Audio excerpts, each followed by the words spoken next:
We're back at the Brickyard for another handful of trips across the yard of bricks, tonight with a league that's brand new to Pit Stop TV. In our nearly decade-long history, we've seen several of these drivers that you'll see tonight in a handful of different leagues, but they're all put together with some new faces in what is the Full Send Cup Series. We joined the campaign tonight for the 10th points race of the season, and we're so glad to be here for the Brickyard 260, brought to you by Roy Paints Things. And I am so in the habit, Zach, of hitting my number one slot. We had two broadcasts tonight, and I've done this multiple times when we have two broadcasts in one evening. I have a logo timer 1 and a logo timer 2, so I deeply apologize. As soon as these logos all go across your screen, we'll hit the Full Send Cup Series logos. It happens. We had two broadcasts tonight, we were in a pinch, and now we have the Full Send Cup Series. There we go. See how nicely that works? Regardless, we're here tonight, the Brickyard, race number 11. My name is Andrew Cardinale IV. So to meet all you guys, it's nice to be here. Andrew Cardinale IV, that's me. Zach Murtis alongside.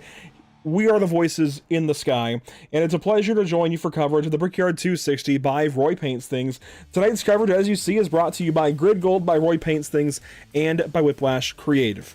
So now that we have that hiccup out of the way, Zach, these drivers are getting their own hiccups out of the way. They're finishing up their qualifying session now, and this is a special place to be. Our third show at Indianapolis in just over a week. Everybody NASCAR right now is doing Indy, it feels like. It makes sense. They were just here for the Brickyard 400 this past Sunday. It's a fantastic place to race. Absolutely. Indianapolis puts on some interesting shows, I'll say. The next gen car definitely handles quite interesting around this racetrack. I'll say it's very aero washy, if that makes sense. So when you're following someone, you can stick with the draft. You can hang on to your track position and kind of hold pace. But the second you feel a car across the wake, it's horrendous. It just gets aero tight, pushes up the racetrack, and causes a lot of issues. Definitely, aerodynamics will be a big part of the conversation here this evening at the World Capital of Racing. Let's go ahead and take a look at the point standings coming into tonight. Here's a look at them. Grant Applegate, our points leader. No, he is here. He did connect here at the back end of practice, it looks like. He is here tonight in car 57. Zach Lockett also on top of the point standings. Each of them tied coming into this evening's race. Again, this is race number 10, actually. So I know it says points after race 10. It's a little weird. So they counted the shootout and the all-star dates that were initially scheduled as race dates towards their full 26. However, those don't count for points, and they're actually not racing next week. Instead of running an all-star race, they're taking a week off to just have some time in between Indianapolis this evening and Iowa next up. So a little bit of breathing time for these guys. Technically, it's after 9 points races. This is technically points race number 10, and we'll get that sorted out as we get to know these guys some more and get fully into gear with the Full Send Cup Series. But look across these point standings, Zach. If the points total, I guess the gap back to the cut line, as you see 16 will make the chase this season, if that number is green, that means these guys are more than one race to the good and not locked in. I want to make that clarification. Not locked into the chase necessarily, but they certainly look like they should be locked in, or should make it at the very least, much like we see in the NORA Retro Cup Series on Mondays. That kind of coloration is going to follow the same kind of logic. So nobody in this picture is really eliminated yet, but I can tell you, if you are a Dalton Tucker on down, you need to be on your game. And I will say, we see Dalton Tucker, he's been one of the best drivers on Mondays in NORA. However, he does not have all starts here this season on the Full Send side, so that's why he's a little farther down in 20th. Yeah, he's definitely got some work to do, but I think he's got the ability to get it done. We've seen how competitive he is on Mondays, and I'm sure he'll be able to put it to good use here on Wednesdays now with the Full Send Cup Series. There is some active fighting, like you said, on that cut line. We'll have to wait and see how it all plays out. Warm-up underway now. Qualifying already happened. We want to take a look at the league schedule here for 2026, specifically season number 2. And next week is an off week. So we join you for race 10, Indianapolis. That is in the middle column here on the schedule. So you see we kind of broke things down. You've got your kind of beginning to the season, the middle of the regular season, and then the Full Send Cup chase on the very right. That'll begin at Darlington in September. In the meantime here through August and I guess, well, still July technically, and August.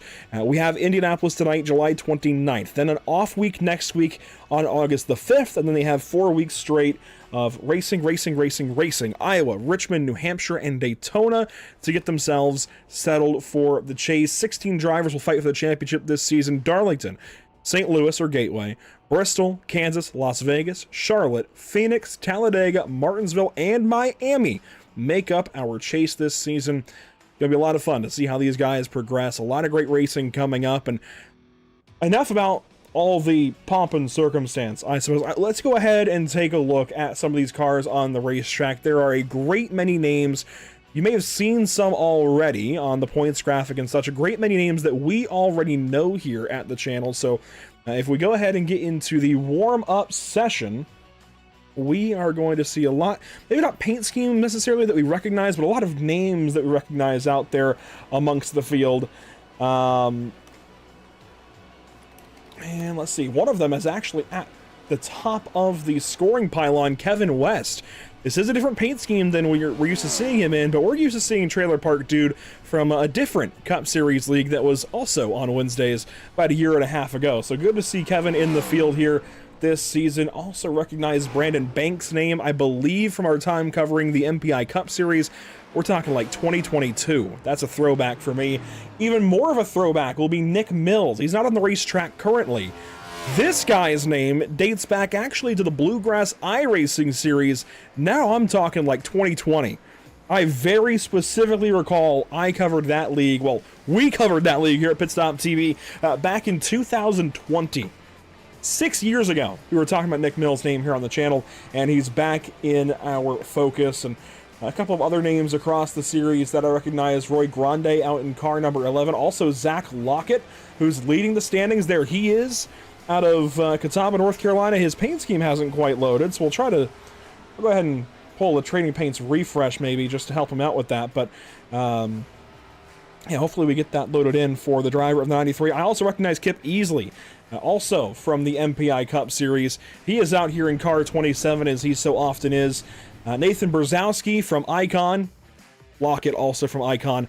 He is out here, and there's just a handful of names all across the series that I recognize, and I'm very glad to be broadcasting once again. And I'll call really quickly to you drivers.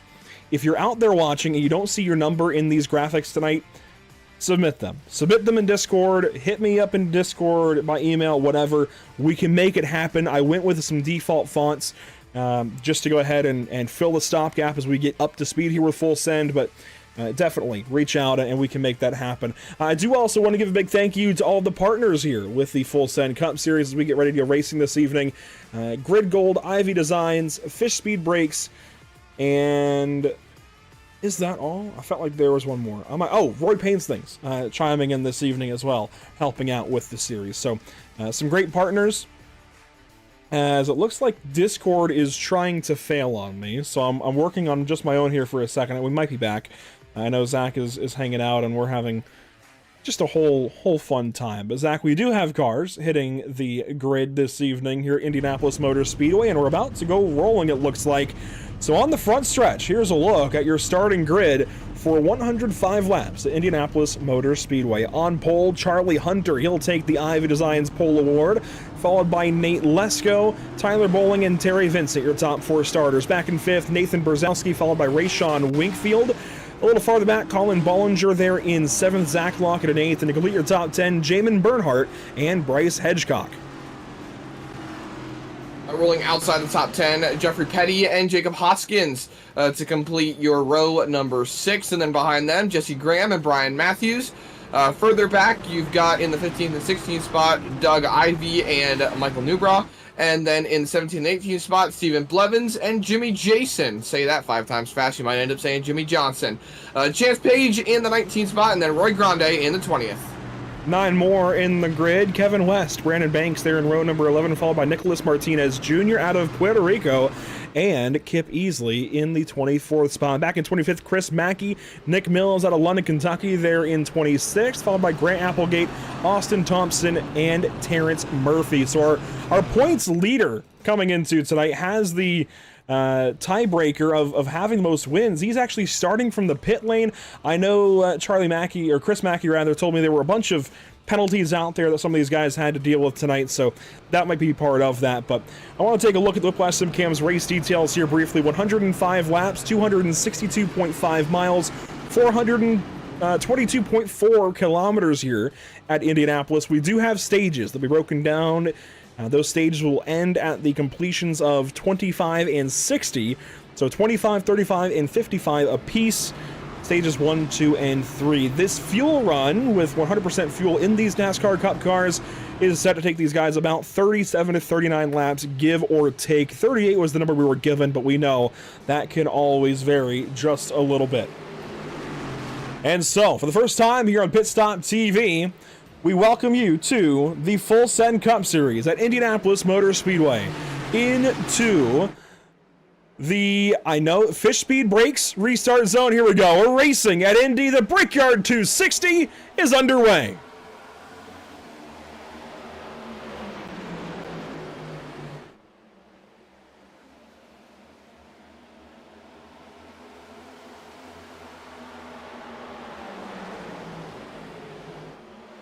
Loose.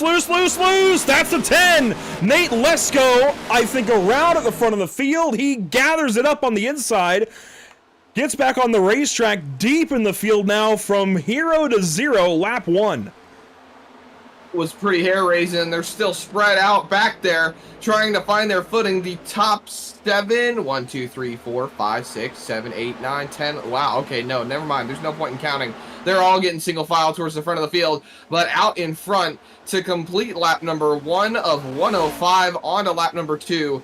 That is going to be, oh, actually, there's someone hitting the pit road, but the 72 of Charlie Hunter is going to lead lap 1. Everybody races into turn number 1 here on lap 1 into the pit lane. That looks to be Nicholas Martinez Jr. So the driver out of Puerto Rico already coming down to the pit lane, and his race already has a few ridges in it. So yeah, problems there for the 48.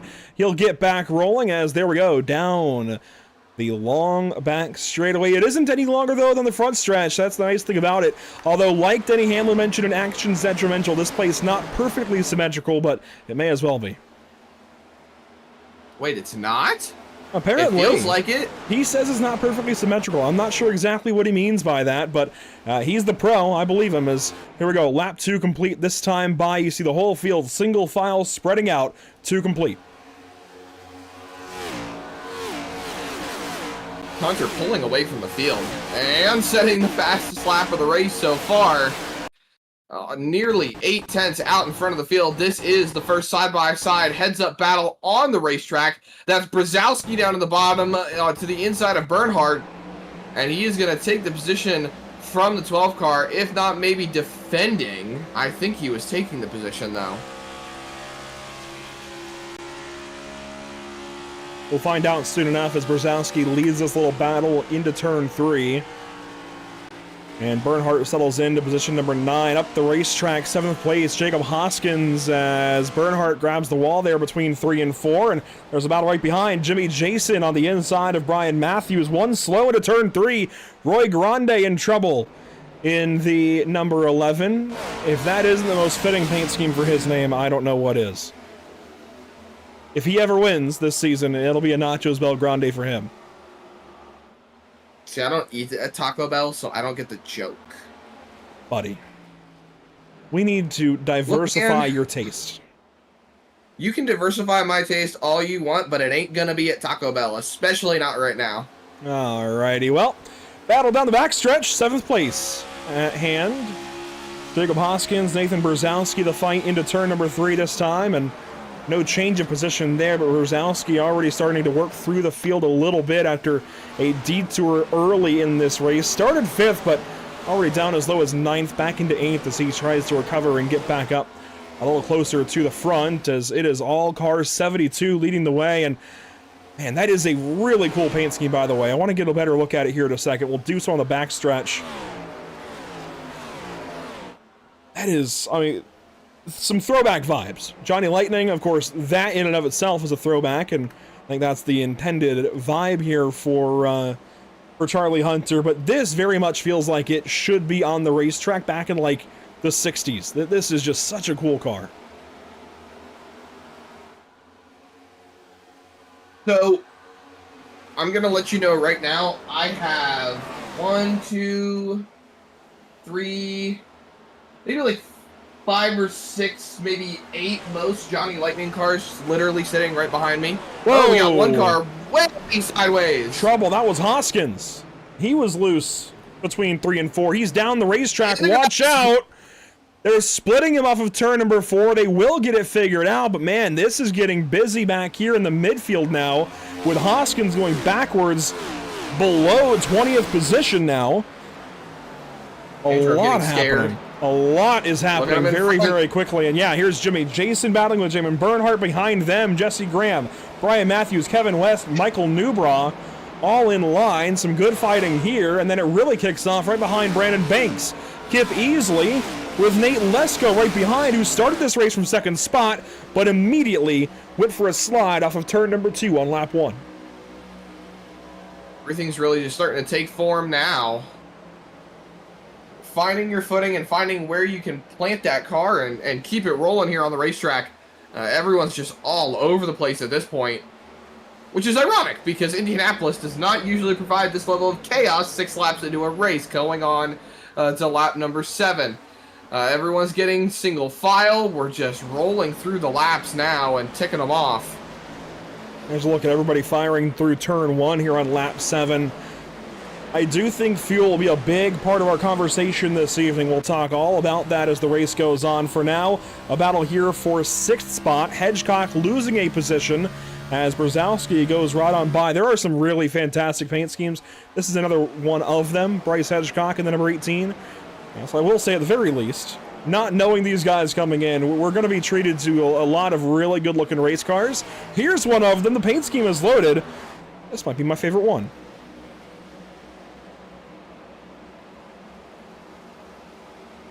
That's a nice-looking Whiplash SimCamps paint scheme. You bet your bottom dollar it is. I'm not gonna lie to you, Andrew. I like it better than the white and blue variant that you painted for Jourdain that he runs in ARN. Well, what can I say? I like a black base. Needs yellow though. I can tell you this car up front has got blue and yellow. Charlie Hunter looking good out front of. That's Terry Vincent, second place. Tyler Bowling, 1-99, second and third at the front of the field.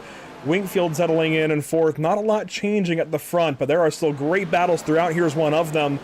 Colin Bollinger putting some pressure on the 12 car of Jamin Bernhardt. Behind these guys, look at this. The 71 and the 6 side by side. Newbraw on the inside, that's the number 6, and that is Brian Matthews on the outside of the Black Rifle Coffee Company, number 71.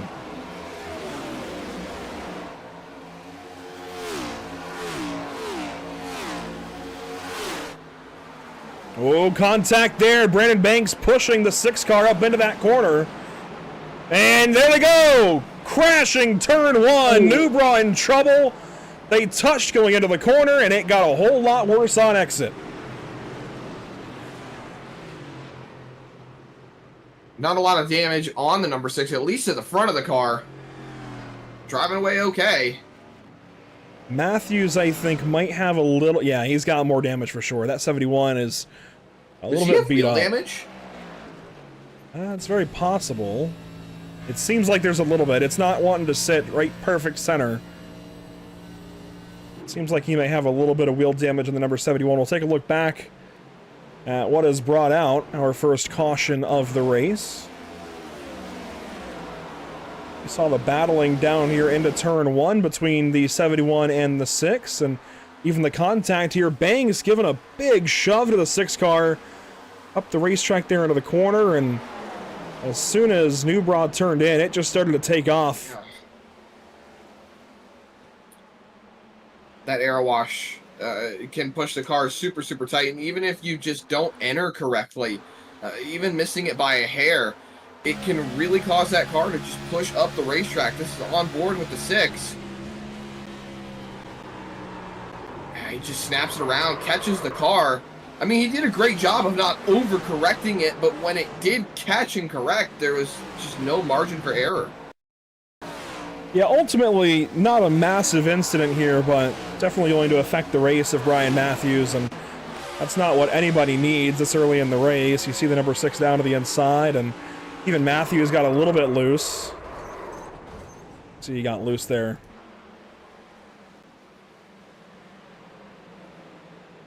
Worse things have happened, that's for sure, but a misstep there for both of those drivers as Matthews is now in the pit lane taking all the service he can get.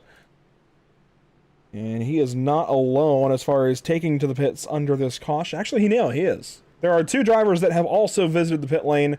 Now we're starting to get some more into the pits. Here's Kevin West leading the charge. At quite a few cars. I'm seeing about 9 cars into the pit lane. All of them in for just a quick hit of service, it looks like. Going up on the jack, too. They're taking tires. And Lesko, I'm particularly curious about.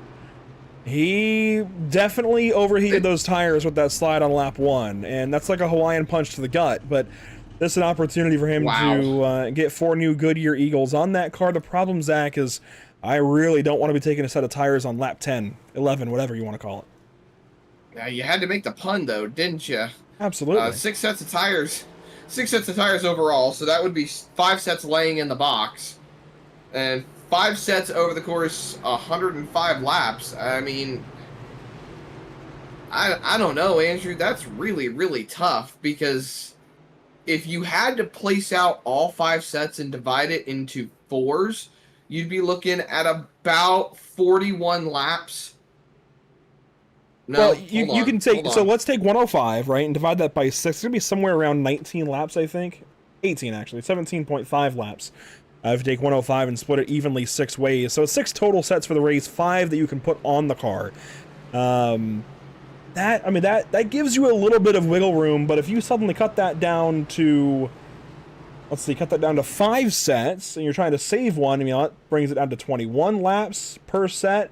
Cut it down to 4 sets, and suddenly you're looking at 27 laps per set. So, yeah, there's some wiggle room this first run and for this first set, but if you're taking a set right now, you've got to be very much on your game the rest of the evening. And already we were seeing these guys slide around and hearing some conversation about the track being warm, and there you see the caution cooling the track temp slightly, Zach, but the MXWraps.com weather conditions, it's warm. 85 degrees in the air, 116 on track currently. We've been told so far it's already peaked at nearly 120. It's a little spicy out there. Just a little bit. Maybe a little bit more spicy than that Taco Bell, but just a little spicy.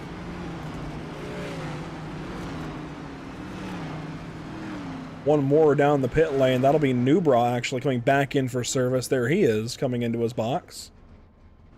So Newbra will pull back into the pit lane. It looks like the 71 has been there for a couple of laps. So Brian Matthews not able to get back out on the racetrack. Yeah, I didn't think anything looked too bad, but as I say that, he will roll. Just wanted to get all repairs complete. Can't blame him for that. And Matthews will head back out.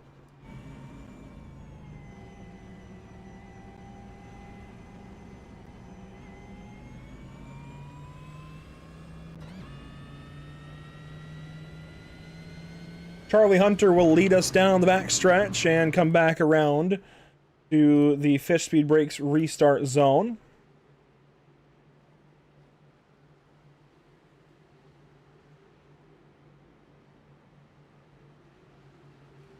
Still early in this race. We'll have 12 laps complete when we get the restart this time around. Charlie Hunter, Terry Vincent, Tyler Bowling, Rayshawn Winkfield, your front end of the field.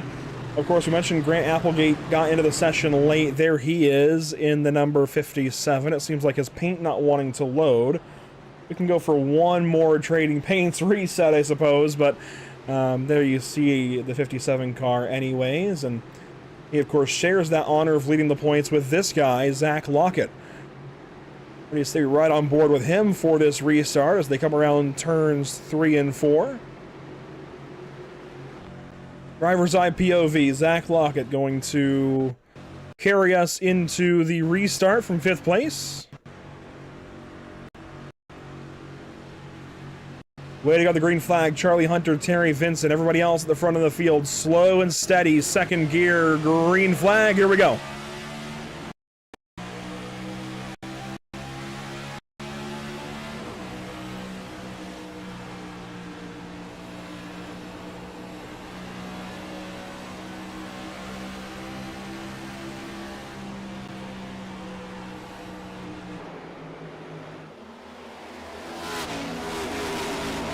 And so lock it up through the gears. Everybody up through the gears onto the back straightaway here. Terry Vincent not able to keep up with Hunter at the front. Side by side, Lockett and Winkfield rather, into turn 3. Winkfield going to have the advantage on the outside. Old tires up top, though, might not work out. Lockett a little better through 3. There's everybody passing on by.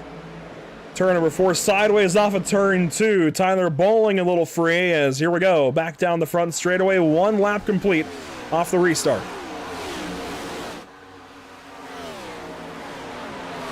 Side by side down into 1. Lockett trying to make it work. That inside line gets pinched so hard that the top line just rolls for corner exit and really good defense. You just have to have some separation if you're going to make that pass on the bottom, but everyone trains up on the top. Brzezowski goes with Lockett, pushes him down the back straightaway, so they're going to get a run going down into 3. See just how close they are in turn 3. Here's the right rear corner of Brzezowski's car. Clear. Yeah, Lockett gets down and away. Brzezowski trying to get an edge here on Winkfield. Not quite, not quite. Super Winkfield tight. gonna have the run. Oh, trying to come down the block a little bit. Playing some games here as the 18 comes down low. That is Bryce Hedgecock looking to the inside of turn 1. He'll at least grab track position underneath the 77. They both get free off the corner. Hedgecock not backing out, but Brzezowski gonna clear him off the top side. That was really, really close. Could have been a lot worse than it was, but we stay green, we stay clean as everyone's getting single file racing throughout the field. 1 side-by-side battle a little bit further back, maybe another one closer to the front here. That is way wide, goes Bernhardt, and Banks is going to go straight on through and take the spot away. He sold him the dummy, and it still worked out in his favor, and still losing positions here. Then again, maybe not. Graham to the inside in the 15.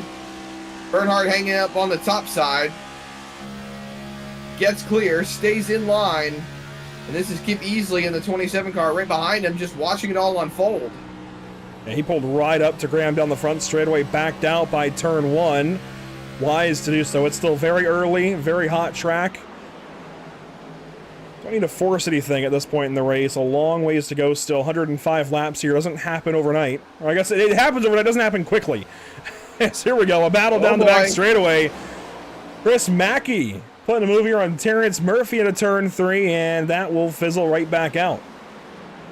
Up the racetrack, though, Murphy wide in turn 3. The Grippo's car lacking some grip in turn 3. Big time.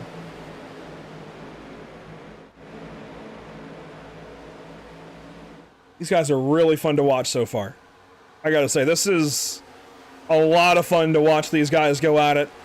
Red Bull versus Monster. Energy drink wars into turn 1. On the outside, that's Jimmy Jason. On the inside, Brandon Banks. And so far, Monster has the edge.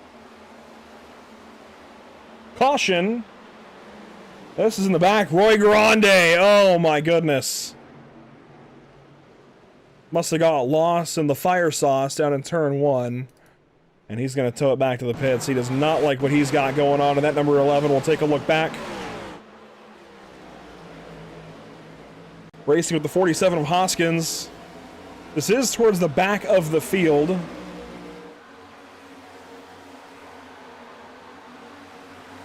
And this is your battle down to turn 1. Hoskins looks to the inside. Grande tries to close the door. Hoskins didn't even touch him at first. Grande just lost it down in turn 1.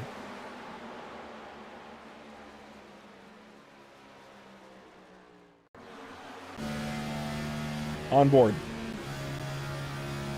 Hear him pull 5th gear down into turn 1. Is it a downshift? It is. It was the downshift that got him. You could tell, you saw the downshift on the dash, and that's right when the car started to pitch.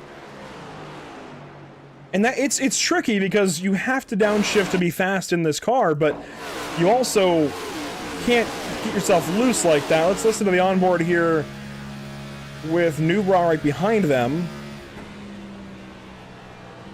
He pulls 4th as well, which is interesting, but see, he's able to dodge that down in turn 1 and keep on rolling.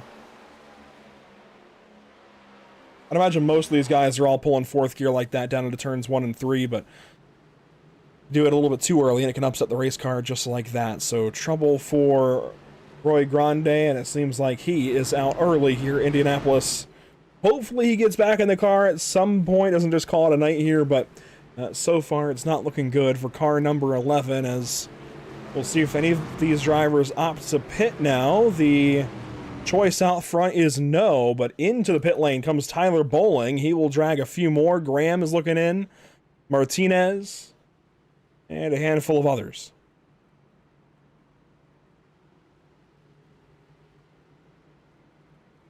The other thing that we need to get used to, and admittedly I let lapse from my brain here, is the fact that these guys are racing only to the completion of lap 25 for this stage, and that is certainly going to impact what they do here as far as strategy. That's why you're seeing a lot of drivers stay out. They know they've got the guaranteed caution coming up in about 6 more laps. And so, with that in mind, I think we'll go ahead and dial up a driver or two. Let's see if we... Yeah, he's in... Perfect. He's in Discord. We'll go ahead and grab somebody that's in the top 10 looking for some stage points. Let's see what Brandon Banks has got to say. As Brandon, you roll here in 9th spot under this caution. Bit of a battle of energy drinks between you and Jason ahead. What was that like into turn 1? It's tough, man. It's hard to pass. Like I said, we're just trying to pick our way through here. I had to start in the back, so we'll just, take them one at a time and see if we can finish this stage out up front and keep moving forward. And exactly on that point, the stage here, obviously you guys know you have the caution coming up, but how difficult is it as a driver, especially with 120-degree track temp nearly, to stay on these tires, knowing how hot it is and how tricky it is to drive? You've got 5 in the pits, but you just can't take them yet. You got to hold to the strategy. Yeah, I think track position is going to be way more important than tires, to be honest with you. I think it's runs kind of very similar to what we saw this past weekend in the real life racing. So track position is going to be the biggest thing. Obviously, you still need to conserve your tires a little bit, but I mean, just being up front, having the clean air is going to be really, really big. And of course, we're just getting to know you guys here at Pit Stop TV, joining you guys mid-season. Everybody in a different spot. You've already run 9 points races. What's the, I guess, agenda for you here with 5 more, including tonight?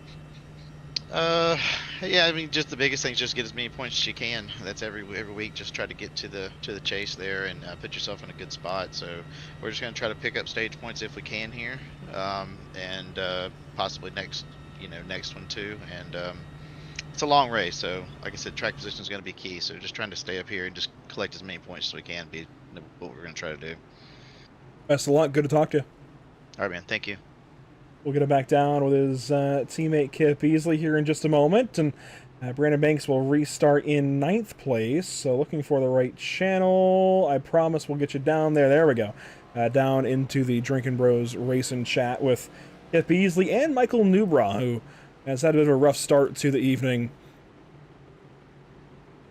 That said, there's always time to get it reset. As we've been saying, there's a long race ahead still. 85 laps even once we get this next green flag, although it'll just be 5 to go here in Stage 1. We'll be talking to the Stage 1 winner here shortly, and that certainly looks like it'll be Charlie Hunter, but you never know. You never know.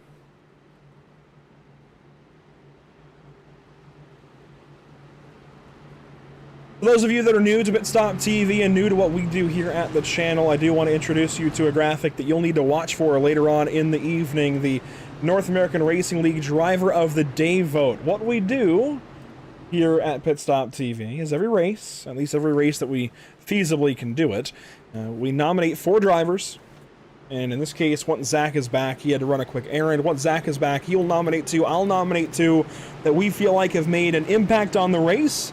And those of you watching over on YouTube will have a chance to vote, make your voice heard on who you believe deserves this NARL Driver of the Day honor. It's surely bragging rights, but it's a whole lot of fun to talk about anyways. Here we go. Restart zone coming up, brought to you by Fish Speed Brakes. Green flag once again, 5 to go in stage number 1. Here we go.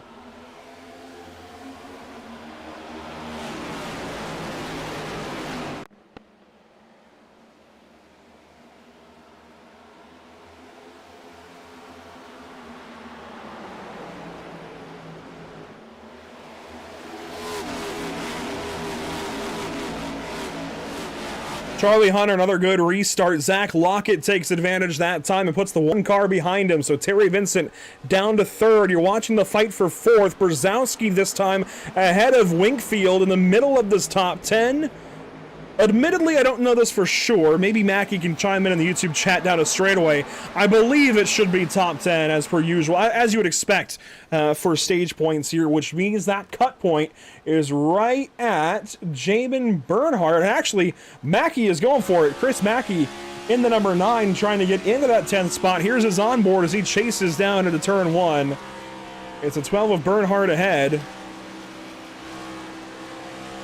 See Brandon Banks and Jimmy Jason battling just ahead. The white and blue car. Blue car on the inside is Banks. White car on the outside is Jason. Maybe a run here for Mackie. He has to check up big time behind the 12. And this is going to shake things up down the back straightaway. You see Mackie pulling low, trying to block Murphy. Terrence Murphy running to turn 3. Murphy now going for position number 10.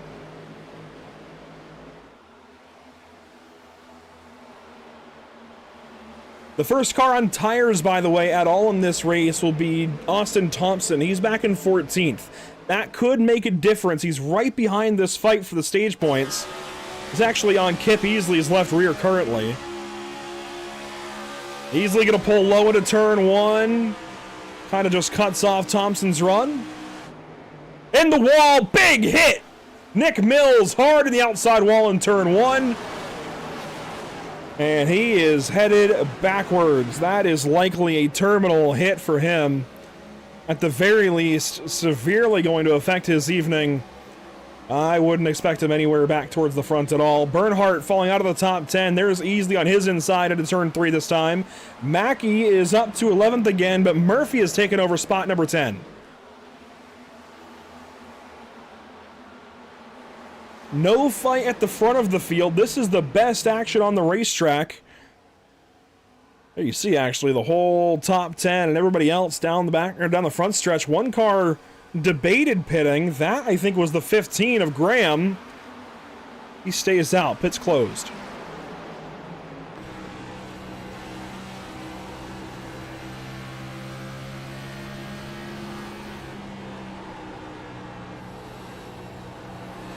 You can tell Terrence Murphy is from around the Cincinnati area. He's got grippos all over that race car, and it is working for him down the backstretch, pulling a gap now on Mackie down to turn 3.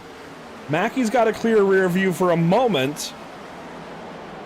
And that 5 pulls a bit of a gap for that final spot in the stage points. Meanwhile, out front, Charlie Hunter has absolutely taken off in the 72 car. He has got Indianapolis figured out. 1 to go, stage 1. Lockett second, Brzezowski third, followed by Vincent and Winkfield. Banks gets back in line over Jimmy Jason. And 10th spot, that's where we're watching as far as this stage points fight. Murphy still hanging on for now, but number 9, Mackie, not far back at all.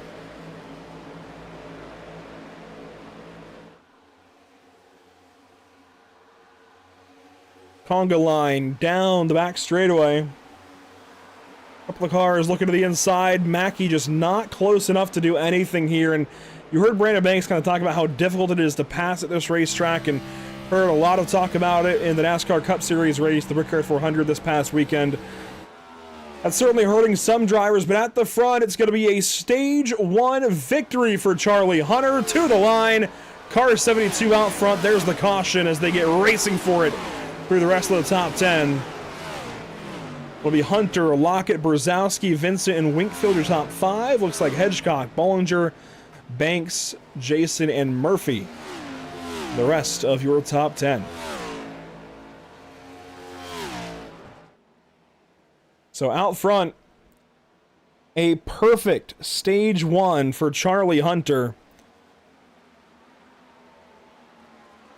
And the Johnny Lightning number 72 will lead us to the green and white checkered flag. We'll try and chat with him here momentarily.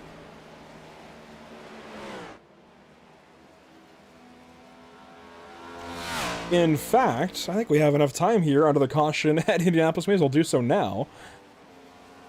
So bear with me to actually locate him within the voice channels. But we'll go ahead and talk with our Stage 1 winner, so long as he's in the Discord. Keep in mind, we are brand new to these guys. I'm trying to sort our way through the Discord server, but I don't believe Hunter is connected.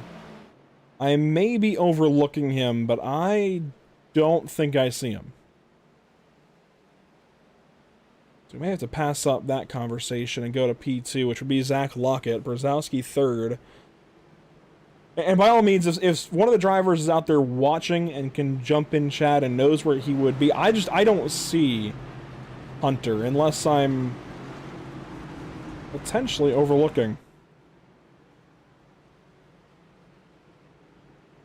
Either way, Charlie Hunter wins Stage 1, and that'll be a bunch of points for his effort here this evening and this season. And there we go. Brian Matthews will grab himself a lap back.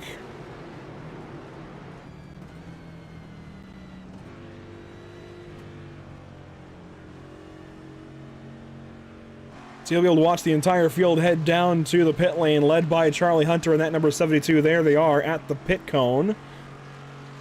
They'll find their way down yonder, and we'll grab service. 4 tires and fuel has got to be the call all the way around here. There's really no room for messing around, and especially with the faster pit stops now, mid-season, mid-iRacing season, that is, we got a pretty significant update to the NASCAR Next Gen Cup cars, or the Gen 7, as they're, I think, more commonly known now. As, Brzezowski is in the wall, hard contact with the one into the pit lane, into the pit box.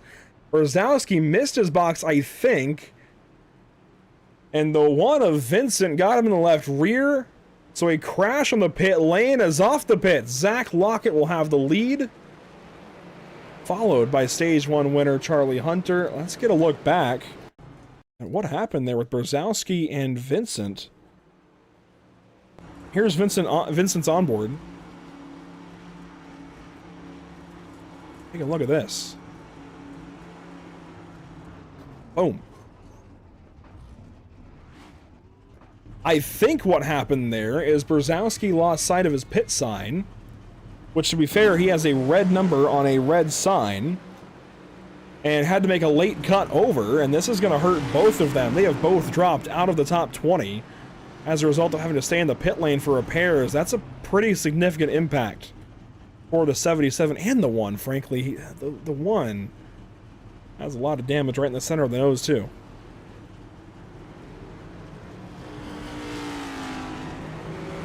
A handful of drivers do stay out under this caution. In fact, Tyler Bowling will take over the race lead. Bowling, Ivy, Applegate stay out. Lockett will pick up 4th place, followed by Charlie Hunter. I'll do one more look around for Hunter, but I don't think he is in with us this evening in the league Discord.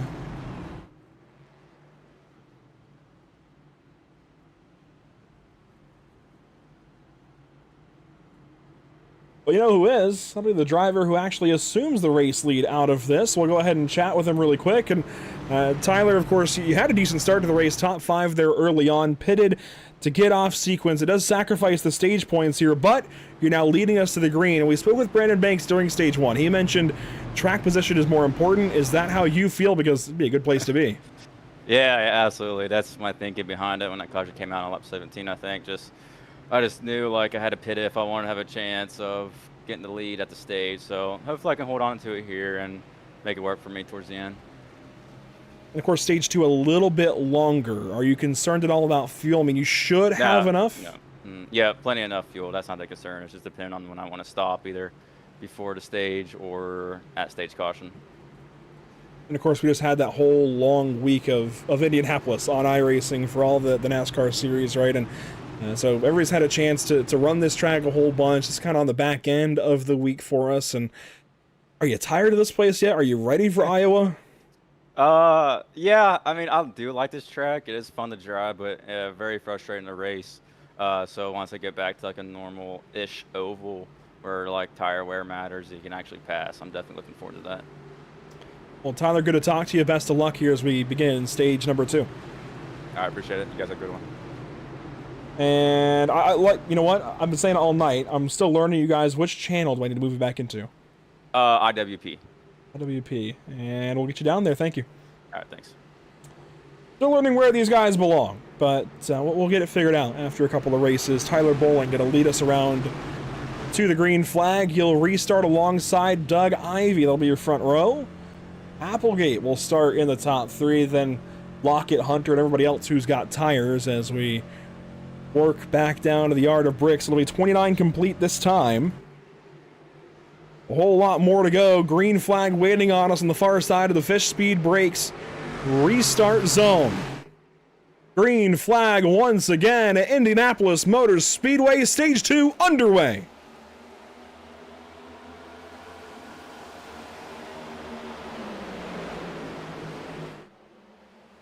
A big restart for joint point leader Grant Applegate. He puts the 57 up into position number 2. Gotta love that speed trap off the second corner. Everybody flying by the camera there on the exit of the corner. Big block there. Hedgecock pulls the 88 down. Brandon Banks able to pedal backwards in the 88 car, but that was close into the third turn. They sorted out now. A couple of cars up wide. The 12. Bernhardt up the racetrack. He's got significant damage. Ivy grabs the wall off the corner. 1 lap complete off the restart. New leader, Tyler Bowling.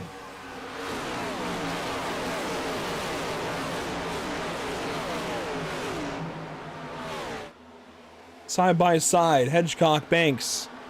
It's the battle for 7th place. Chris Mackey directly behind it. Here's his onboard. He gets up the racetrack. Banks tries to block, thought better of it. A wise move there is on the inside. Here comes Kevin West, Trailer Park Dude, as he's known over on TikTok.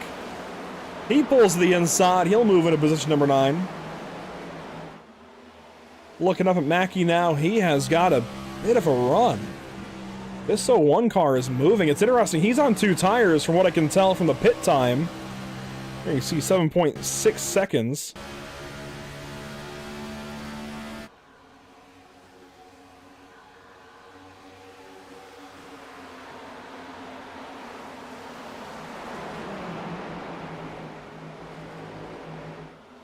As we get back into a green flag format here, Colin Bollinger taking over the 11th spot, at least trying to hang on to it over the 5 of Terrence Murphy. Jimmy Jason right behind these guys. Kip Beasley is there. And slow car, turn 2, Chance Page, Nicholas Martinez, and more crashing off the second corner. Bernhardt gets by it. Martinez has got some trouble. Big right front damage on the 48 car.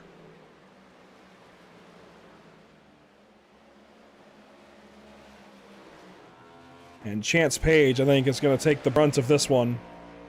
Put us back under caution for the, I believe, 3rd time for incident here tonight. And This is not the first time, unfortunately, that the 6 car is involved on the inside. You see the 34 try to hang on, is doing a great job of it, and then here comes the 48, and Martinez just grabbed him in the left side of the car. Really, nothing Martinez could have done. Here's a look once again. See a great race into turn 1 between these guys. Brzezowski's right behind it. Newbra stays in the middle as Brzezowski hangs all the way to the left side. And that's what really kicks this off. Great job by the 34 of Page trying to save the car, but it wasn't meant to be.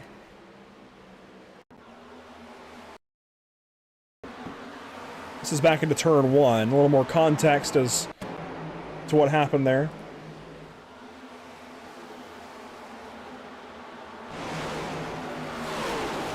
You see Newbra just went up the racetrack to try and give Brzezowski room on the inside, and I gotta give it to Page. He did a great job of drifting all of turn 2 there and just needed a little more room to actually catch the car, but Martinez came in and filled that gap. And again, truthfully, I don't know that Martinez really could have done much.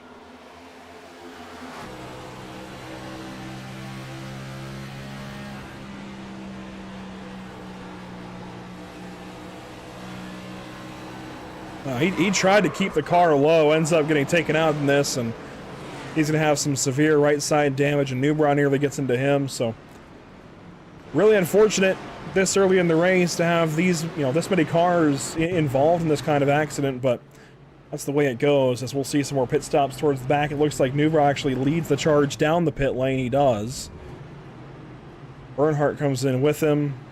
Of course, the 34 of Page is in for service, as you'd imagine. Mills is still trying to get that car repaired. And Martinez will shut the car off here briefly.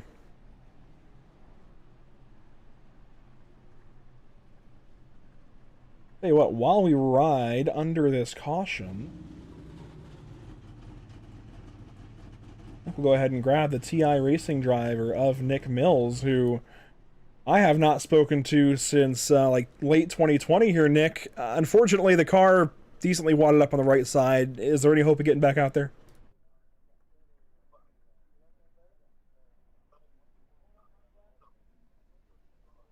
Nick Mills, you got a copy? Might have stepped away for a second while he's in the pits.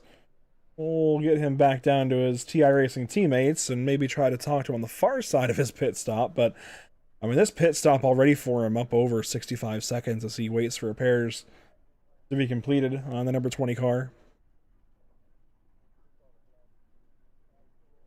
We can go ahead and pivot. We can go ahead and talk to somebody else who I haven't spoken with in just a little while. I think he probably knew that this would happen at some point. Ah, you know what? Okay, this is good information.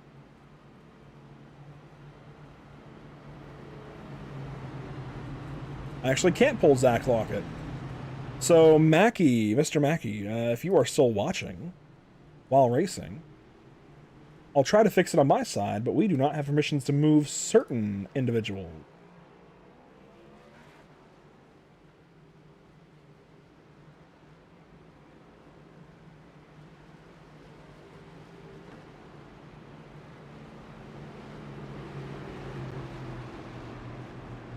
So I'll see what I can do about that, but we will take the 1 to green here and get back rolling.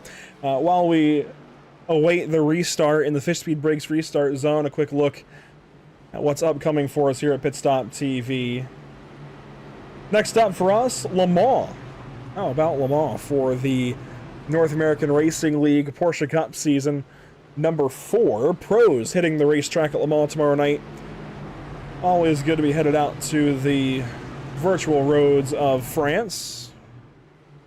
I don't think I've ever been sad to be broadcasting or racing at Le Mans. I genuinely love that racing facility, and that's certainly a bucket list item for me one day. In the meantime, once we leave Le Mans this Thursday evening, tomorrow night, we'll head out to Michigan International Speedway on the far side of the weekend. A couple of days away to get ready for another full week of racing. Next week, we'll have Nora back with the Retro Series continuing on week after week. They were just at Watkins Glen a couple of days ago. Next week, they head out to Legacy, Michigan. Should be fun in those 2003 NASCAR Cup cars. From there, it's out to Talladega Super Speedway for the CC's Business-sponsored race at Talladega in the BRB Sundance Pro Series. And from there, we're planning to put Whiplash Racing League Legends over at Oswego on Wednesday night as you guys, this is a great message, all of you guys watching tonight, or maybe watching the VOD potentially from Full Send, you're invited to come race with us at Oswego next week. Legend cars on the mini oval there in New York. Should be a lot of fun. For now, Fish Speed Brakes Restart Zone coming up yet again. 35 laps complete. Nick Mills into the pit lane. Green flag, 70 to go at Indy.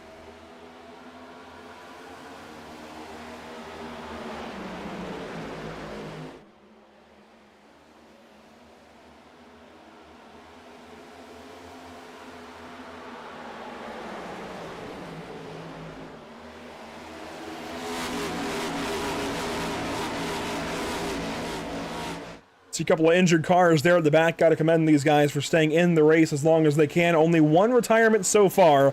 That's Roy Grande. There's the fight down to turn 3. Doug Ivey pulls down in front of Wingfield. Lockett pulls to the outside, gets clear of Wingfield through turn 3. One in the wall. I think that might have been Hoskins in the 47. Yes, it was. He's right behind a great side-by-side fight. Easily on the inside. That's Jason on the outside, Jimmy Jason in the 41. One lap complete off the restart.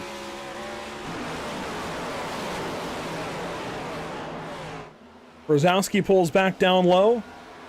He's trying to head back forward. He, of course, was up front at the beginning of this race, and we have ourselves one of the first battles for the lead that we've seen all night long. In the wall, Hoskins again, down the racetrack. Oh, my gosh.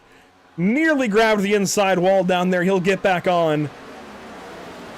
It'll just be the back end of the line now. That was a hair-raising moment for sure, as we can look back at our race leaders. That was scary for a moment there for Hoskins.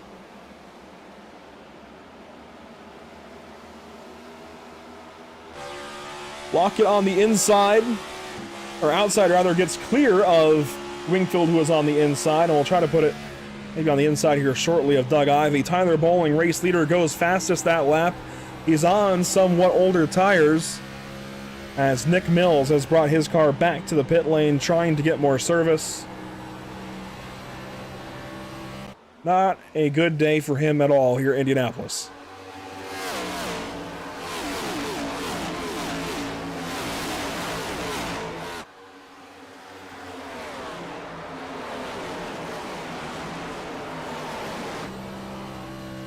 Towards the front, you heard the tires sliding a little bit through turn 3. Applegate pushing this car for all it's got.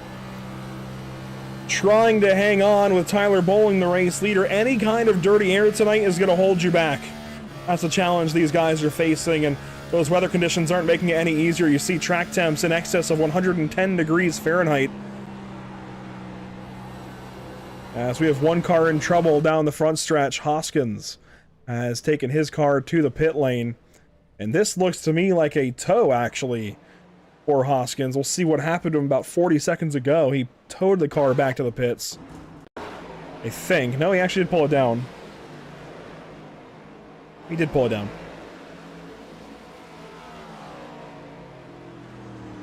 So too much damage for the 47 to continue on for now. He gets service now, and hopefully we'll head back out somewhat soon as our race leaders start to spread out a little bit from third on back. Bowling and how about Applegate carrying on at the front of the field.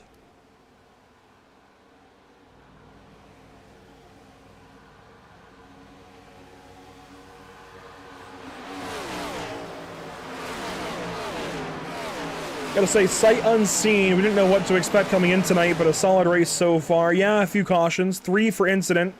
1 for the stage. Only 1 lead change tonight, but frankly, it's difficult to come to Indianapolis in these cars and have a handful of lead changes. I will say Lockett is down to 9th spot very quickly, so he had a problem a lap or 2 ago. He has fallen down the order. I noticed this is Doug Ivey pulls back. He let a lot of these guys go down the backstretch that time, including Kevin West getting to his outside here. You see 66 laps to go. We'll make that 65 this time across the stripe. As we continue on here, Indianapolis, and here's a block. Wingfield putting the 72 all the way to the inside. Charlie Hunter not giving up. He wants the inside for turn 1. He's got the inside for turn 1. Hunter clear.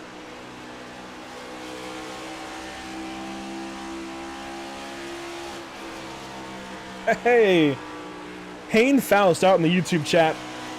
I have not seen that name in a long time. Major Payne. Good to see you. Oh, you messaged me on Facebook today. Just been really, really busy getting ready for this, actually. As here we go, side by side at turn 3. Wingfield pulls back down inside of Charlie Hunter. And Wingfield has the advantage off the corner. It's very touch and go between these two specifically, and this kind of brings the whole rest of the field. But I really do believe Hunter is the best car here tonight at Indianapolis. He led all of stage 1. Fell back a little bit after pitting. Give him some time.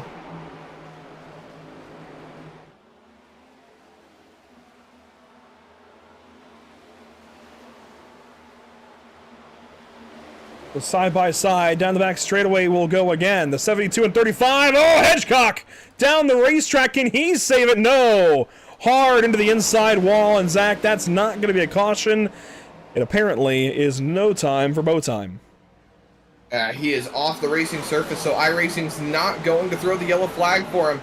This is another look at it here. This is up off of turn 2. He's just loose. He looked like he was going to catch it for a second, and bam, heavy hit to the inside wall, and he just decided to tow from there. I think you'll get a better idea of how close he was to catching it looking at the onboard. So this is going through the corner.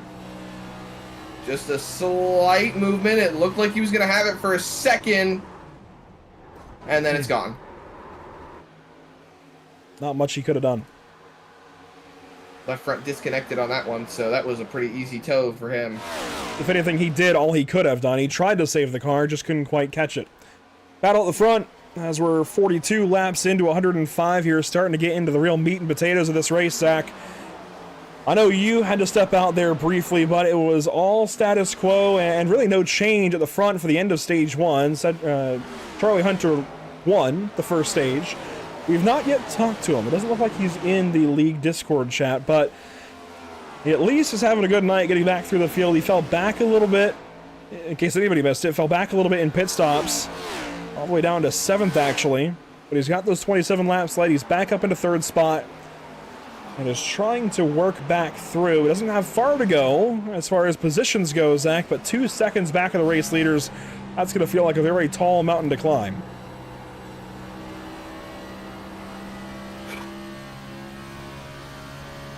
From only being 2 positions back? 2 seconds to gain? That's rough. Yeah, but at Indy, of all places?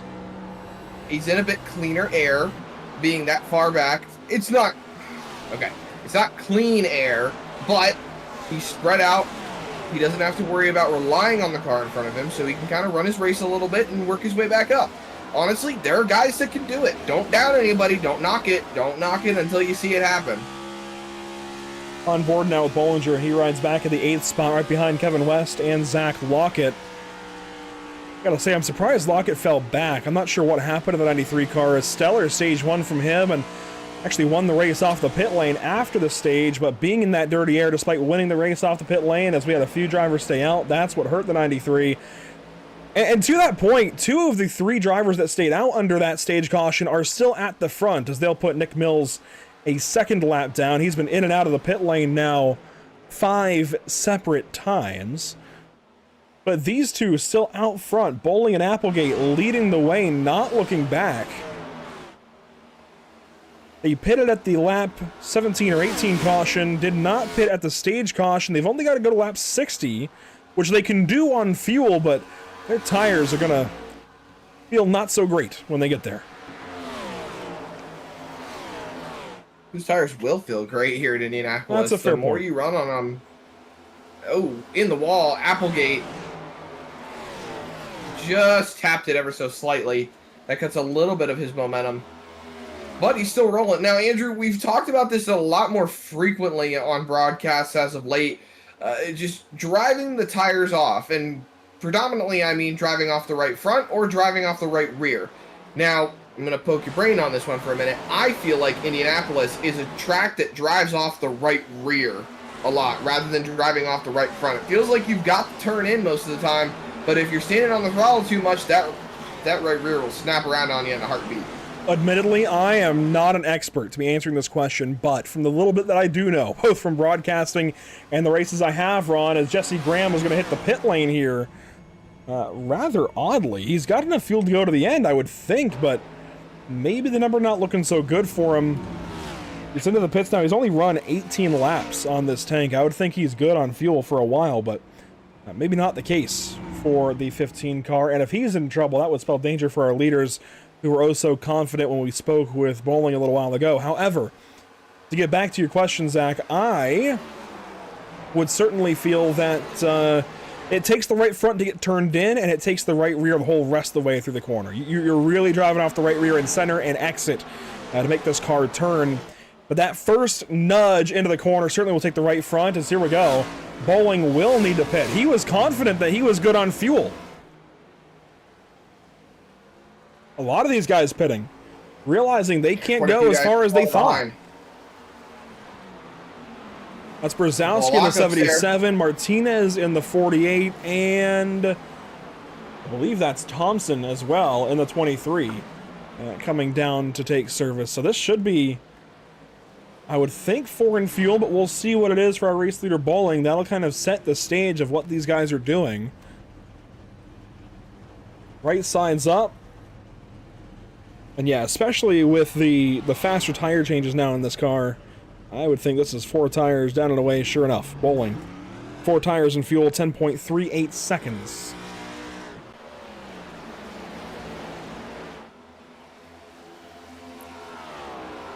Applegate stays out for a little bit longer. He's gotten the lead over Charlie Hunter now. Rayshawn Winkfield in 3rd. Chris Mackey in 4th. Zach Lockett in 5th. I definitely would think that Hunter, Winkfield, Mackey, and Lockett should be good on fuel, but the other driver that stayed out in all of this, Zach, he is currently leading the 57 of Grant Applegate. Does he have enough? One has to wonder.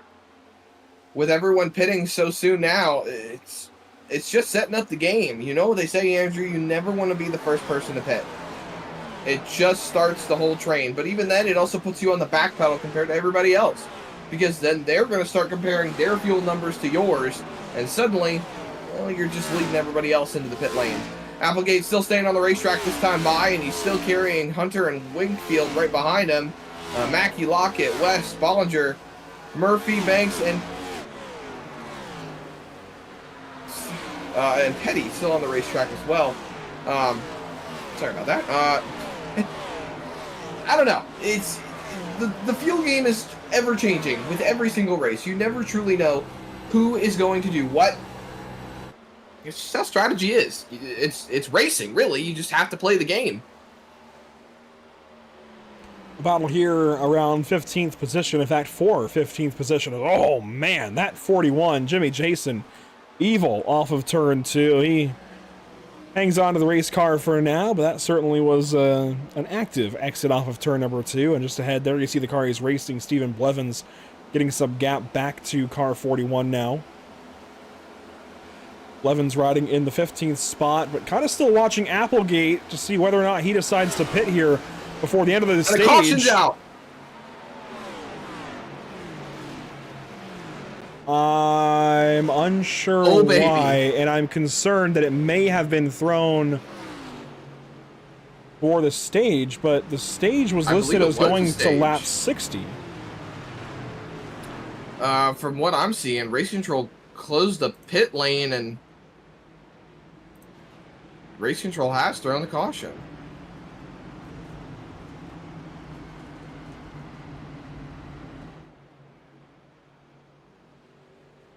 I'm not mistaken, right, Zach? I mean, you can go to the same race schedule channel I can, and it says 60. Take a look at it myself. Okay. The race info sheet does say 50. Yeah, the race info sheet, I'm looking at it right now, does say But 50. look at the race schedule graphic. That says 60. I think maybe it was just a typo. Yeah, or changed at some point. I went off of the schedule sheet, and that says 60, and sure enough, the race day info sheet says 50. So, conflicting reports, but either way, this puts Applegate out front, and I wonder why then, if Applegate was good to 32 laps here for the stage, why we saw the pit stop from Bowling. Regardless, look at Hunter. He's going to stay out under this caution. That is bold. That's an what? I don't even know what to call that. An invert flip of the stage, because usually you see people pitting early to stay out under the stage caution to get the track position. So what, is he going to stay out, keep the track position, and then pit after the stage caution? Well, so let's see here. We're hearing Bowling flip the stage by choice. So interesting. Yeah, I mean, the race day info for sure says 50. The schedule sheet says 60. That's what I went off of this morning, setting all of my data here on the broadcast side. So I think that's probably just an anomaly, and we probably just caught the one race where that's going to happen this season, Zach, where they just happened to put 60 at the beginning of the season and change that to 50 later on, and I looked at one and not the other. Regardless, this leaves Charlie Hunter at the front of the field having stayed out, and this puts Bowling second place after having pitted at the end of the stage, which I think is a pretty heads-up move. And, you know, even looking over at the standings coming into tonight, Bowling is decently okay. In fact, here, we can just go ahead and put it up for you. It comes into tonight, let's see, let me locate him again. He is, I was just looking at it on my other monitor. There we go, 13th. He's got to win this season, 37 to the good coming into tonight, so doesn't necessarily need the stage points. I would still want them in his spot, but if he's going for race wins, that might be all that he's worried about. That said, Zach, this is going to shake things up. So I've reset our race details graphic because this does change some stuff. And take a look here. This now shows the correct laps to the end. So they're going to see the stage at 50. And again, I'm confident this was probably the one place where that's going to happen. But you see the stage at 50 now. Stage 2 was 25 laps. This gives us 55 to the end. I'm curious if Hunter is treating this as a two-stop stage and is just going to go ahead and pit under green if he needs to at the beginning of the stage here. How that works out for him, I don't know, but I think that's the play, unless he's trying to get a caution, possibly. I don't really know why else you would stay out on 25-lap-old tires and fuel. He can only go about 10 to 12, maybe 15 laps from here, safely. Unless he's really been saving. I don't know how far he can really stretch this, but yeah, this shakes things up for sure. And let's see, that means Applegate was our stage winner. I'm going to see if we can get a dial on him really quickly. Otherwise, we'll get him during a later caution. Yeah, we'll just grab him a little bit later caution, Zach. This really threw me off, honestly. I was in a groove. I was ready to go. When you had to step away for a little bit, I was okay. This stage coming out 10 laps earlier than I expected, at least, shakes things up. Luke.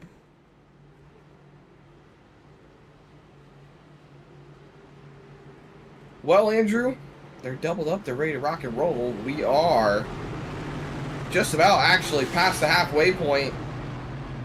Got one car tagging the tail as we roll through 3 and 4. Yeah, we actually just hit halfway on the backstretch that time. Yeah. Well, a big thank you to Grid Gold, a big thank you to Ivy Designs, and to Fish Speed Brakes. As this time by, we will re-enter the Fish Speed Brakes restart zone. Charlie Hunter back out front. Tyler Bowling, position number 2.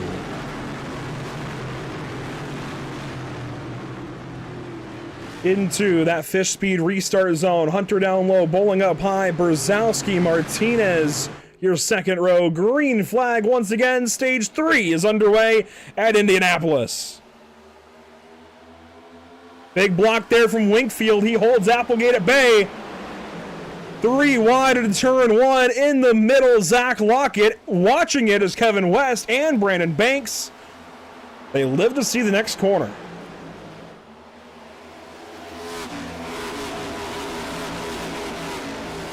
Clean and green through turn number 2, and down the back straightaway they go. Lots of cars poking out of line, finding out where they can go. One car jumping around in that 4th spot, as everyone is just trying to find their footing, find their way back to the flag, and keep on rolling through the rest of this race. Hanging tough in the battle for second. Yeah, really close there between Bowling and Brzezowski off of turn number 4. They stay off of one another for now, as Martinez is trying to find where he wants to go. And a big move from Applegate further back. He looks to the inside of Lockett. I'll tell you what, Applegate's car being bright red makes it really hard to miss him. That helps us because that was a big move into turn 1 as he looks to come back through the field. He's got that stage 2 victory now as they get racing for second. It is a very active racetrack right now. Here comes Martinez. Does he poke 3? Stays in line, pushes Brzezowski through. Still side by side. This is just allowing Hunter to scoot away. I mean, this is playing more into the hands of his strategy. Almost clear. Gets clear. Brzezowski up to the 2nd spot. Thought he was going to put himself in the wall off the front bumper of Bowling's car. Thankfully, they keep on rolling. And that's important to see, that give and take. And I will say for us being introduced to the Full Send Cup Series this evening, I know it's, you know, Full Send by name, but it's good to see that they do know how to give and take there. And in that case, Tyler Bowling giving for now, will be taking later. And that's just smart. That's heads up racing with still nearly half the race to go. Keep moving. You don't need to fight for lap 55 or lap 56 or whatever. You need to fight for lap 105.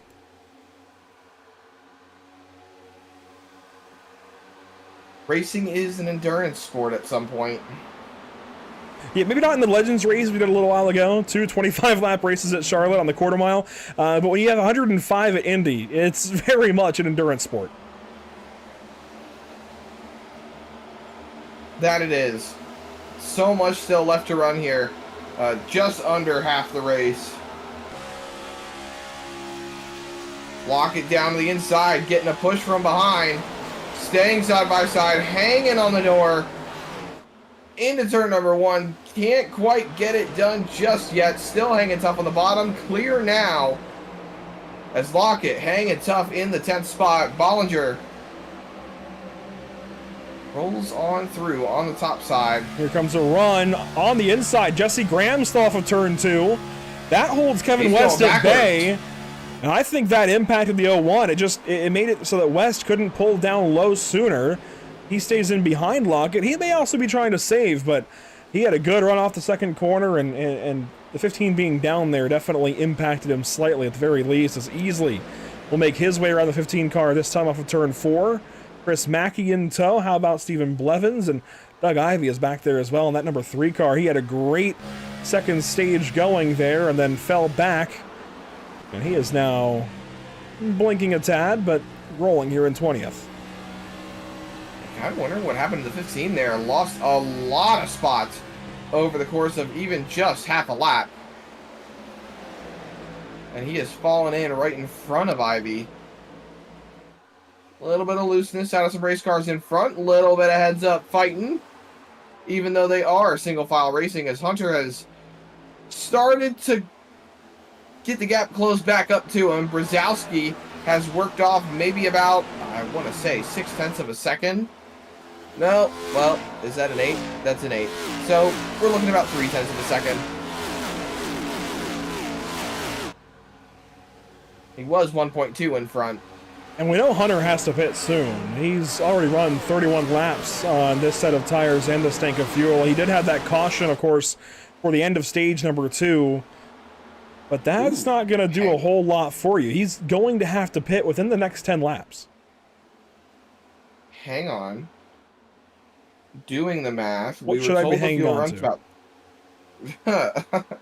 Hold your horses. I think I see what you're about to mention here.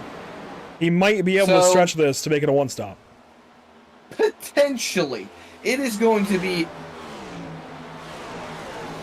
Oh man, what's the word? In something. Inconceivably close. So, if he pits within the next 7 to 8 laps, okay, we'll call it that. Within the next 7 to 8 laps, that puts him around 67 to 68. So, theoretically, that puts him in the window. Because if he gets to lap 68, that puts him 39 to the end. 37 away. Thank you. That puts him 1 lap to the good. If the race runs green, that's the strategy he's banking off of. If the race runs green. I just ran those numbers too. It's interesting. Again, the number we were handed today was about 38 laps to a tank, and so I kind of automatically do +1, -1. So we'll say 37 to 39 laps, depending on how much you're shifting, how much you're maybe not shifting, and maybe how much you're trying to save through the corners. So the number that he wants to get to, if he run this race in reverse, like you so often have to do at Indianapolis and road courses too, run this race in reverse, cutting back from 105, 38 laps, puts you at 67.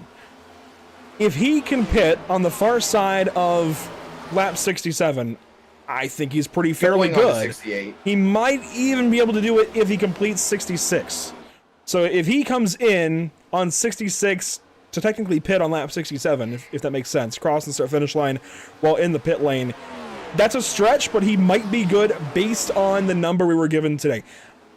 Obviously, in practice, it's a little bit different, but based on that lap 38 number, that I think is what he's shooting for, and he has just enough to make that work currently. Well, what's he doing at this point? Is he shifting down into 4th gear in the corners, or is he holding 5th? Let's see. There is 4th gear in turn 1. Down in turn 1, which, yeah, I mean, we saw earlier all these guys doing that. It got a couple of cars loose earlier in this race down in turn 1. That seems to have caused at least 1, if not 2 cautions already. But for Hunter, that doesn't seem to be a problem at all. 4th gear is maybe shifting a little bit early. That seemed like a pretty normal upshift. Maybe 100 feet or so early.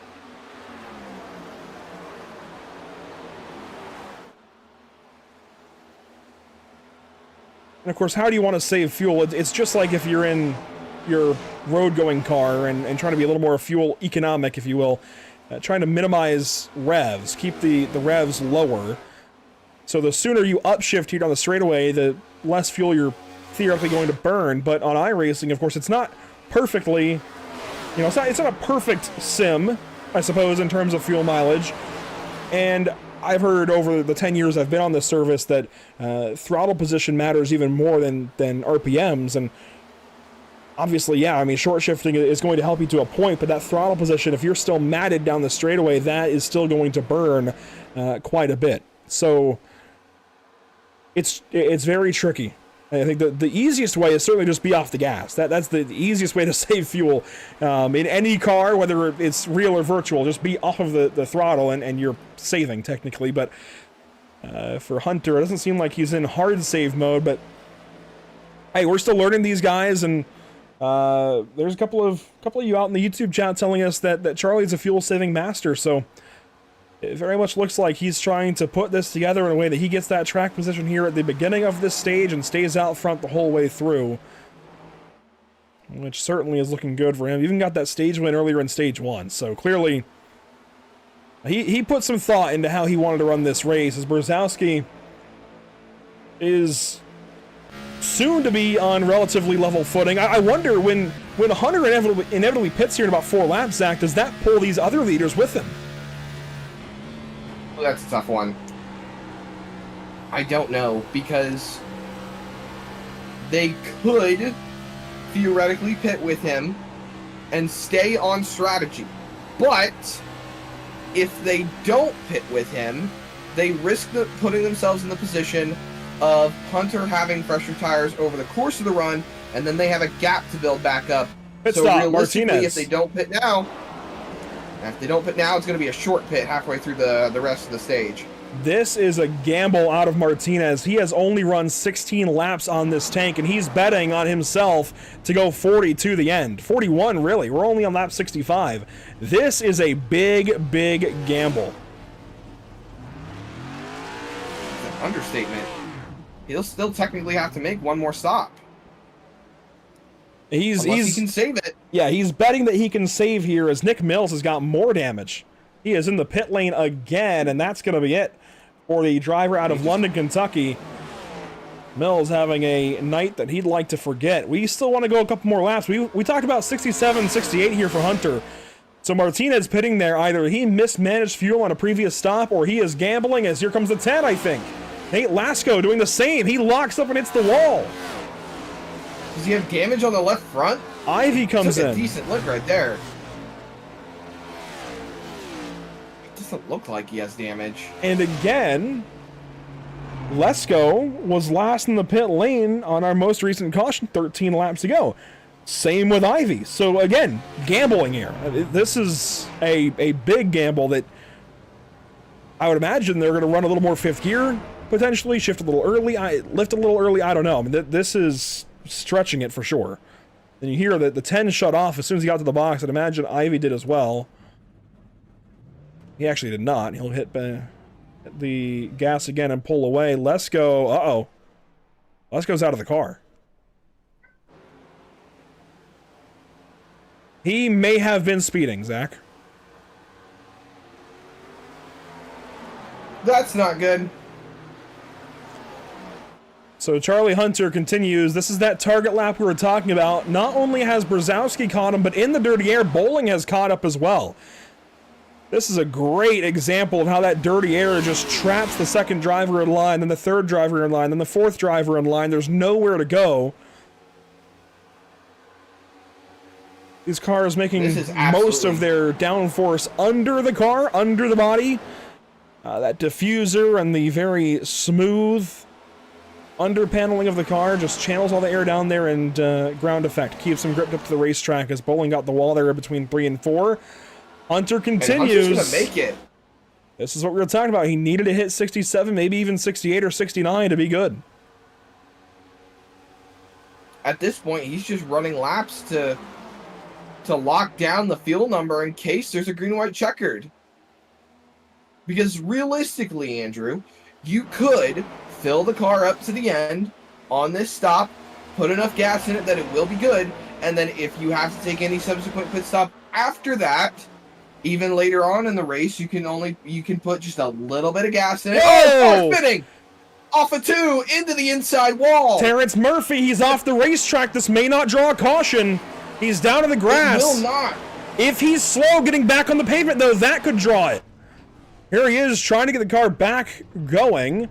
Where is he going to rejoin? So that is right in the middle of the back straightaway. Nobody around him, though. No caution for this. Terrence Murphy continues on. No yellow. That is huge. Bowling is coming in even before Hunter. Bowling is in. Here comes Bollinger. And this is a gamble now from Bowling to undercut Hunter. Let's get a replay of Murphy's incident off of turn 2. Then we'll see the pit stop here for the 99, at least the pit exit. Here is the 5 of Terrence Murphy. He's also having a night to forget. Had a decent run going earlier, just has sunk lower and lower, and now, after starting dead last, is right back towards the back. Just got loose and it took off. You know what, though? Wise to try and spin it around, ends up still hitting the wall pretty hard, but he gave it a shot to at least direct the momentum back away from that inside wall. That was smart.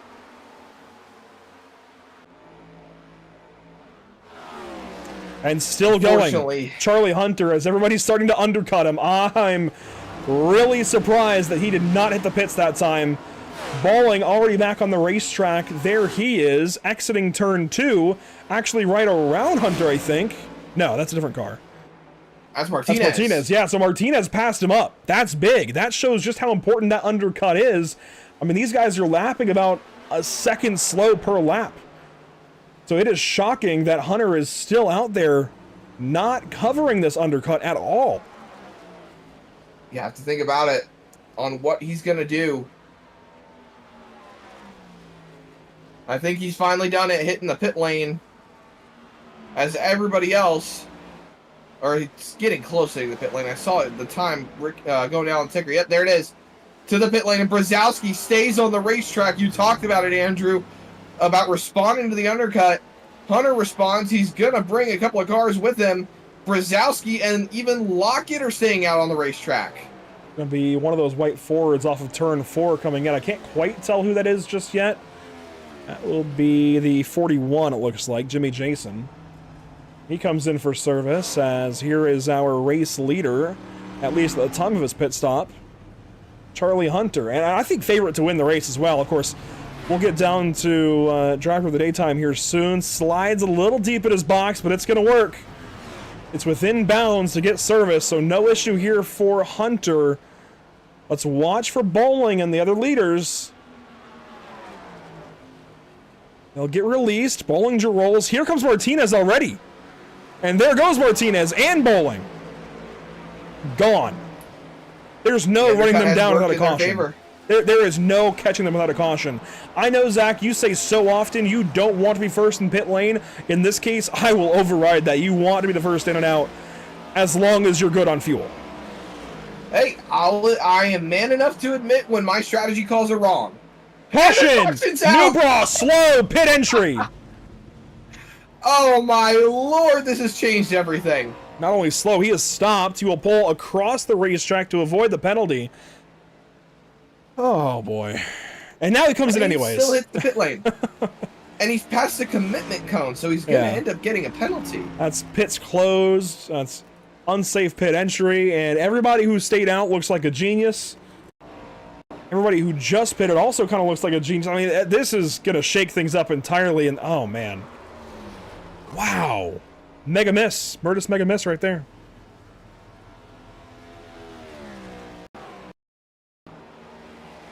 Nubra just absolutely botched this pit entry. I mean, everybody has their day where they just make a mistake. Heck, we saw Stephen Wilson in the eNASCAR iRacing Coca-Cola Series race last night at Nashville completely just make a mistake that you wouldn't expect of an eNASCAR driver. Got loose in turn 2 and just couldn't hang on to the race car. And this, I think this is certainly a more common mistake, I will say. It's not easy to pit under green in these cars, even in a straight line entry. And you see that evidenced there. Well, from what I understand, that was the third incident for cause for the 6 car, and that will be his day done. He will be parked for the rest of the event. Which may be why he just pulled it straight back down the pits, knowing his fate. Here is Brian Matthews. And Zach, here's your Murtis Mega Miss. Oh. Woo! Oh, boy. Here's another look at that. Well, certainly close for a driver who I think actually was involved, funny enough, with Nubra earlier, wasn't it? Turn 1, Nubra got loose and got up into the 71. Oh, man. That was way closer than it needed to be. Yeah. Pit stops now. Brzezowski going to bring everybody down. And I'm curious where this is going to leave our leaders. Martinez is actually still working around the racetrack. They should certainly cycle back to the front, but they will have older tires. Track position, though, going to help the 48 so much. Bowling as well. So we'll see exactly where these guys come out. I've actually never seen someone hang the right rear out of the box and still be able to pit on iRacing before. That's pretty cool. And Martinez gets by the leaders. This is interesting. There goes Applegate and a few other leaders. So yeah, they'll all still pass them up. I thought maybe Brzezowski would be able to stay in front of a couple of them, but no such luck. We did not yet get to talk to Applegate, who won stage number 2, so we'll go ahead and dial up our joint points leader coming into the evening, Grant Applegate, who now has seemingly played the strategy really, really nicely to be in the top 3 for this restart. Grant, you come in tonight tied with Lockett to lead the points, and we all thought the undercut was going to win this race. It may still. What's the outlook for you? It's going to be hard to pass. That's the outlook. I wish the caution didn't come out because I felt like I had better tires than the 2 cars in front of me. I was catching pretty good for that lap and a half that I had on tires. So now we're all back even with cooled down tires. So we'll see what happens. And I know you say cool down tires, heat cycles. I know that's not good for tires, but all I've been hearing tonight is track position, track position, track position, and it definitely looks that way. I mean, it looks like you just can't do anything when you're in somebody's wake. Is there anything though that you can do from P3 on this restart to get ahead of at least Bowling, if not as well, Martinez? As long as I'm behind the leader, I can at least get 1 spot and then spend the next 30 laps trying to figure out how to get around the next guy. So yeah, just hopefully come out of this restart in second and see what we can do with leader.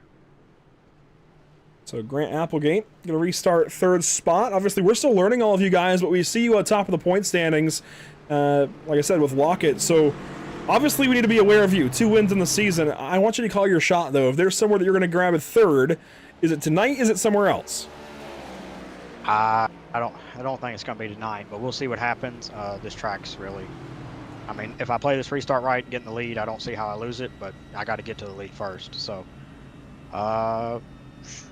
New Hampshire, we got that race coming up. That's probably what I would say is my best track of the remaining ones before the playoffs or the chase. Fair enough. I like the confidence. Like I said, still learning, you guys. Which channel you need to go back into? It should be TI Racing. That's what I thought. Perfect. Put you down there. Best of luck. Thank you. That's Grant Applegate sharing the points lead coming into this evening's race. We will have 30 laps to go across the stripe this time in the fish speed restart zone. Zach, we're still, I'd say, 15 to 20 laps away from nominating 4 drivers for the North American Racing League Driver of the Day vote, but I gotta say, there are a handful of favorites. This is not any kind of race where it's, just 1 or 2 guys. I can probably name at least a half dozen.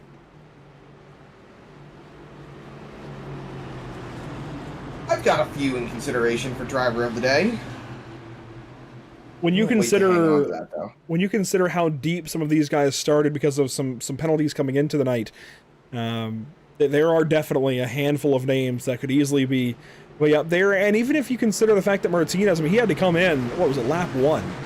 Had to come in for a drive-through. He's now leading us to this green, and we know how powerful these restarts are when you're the leader.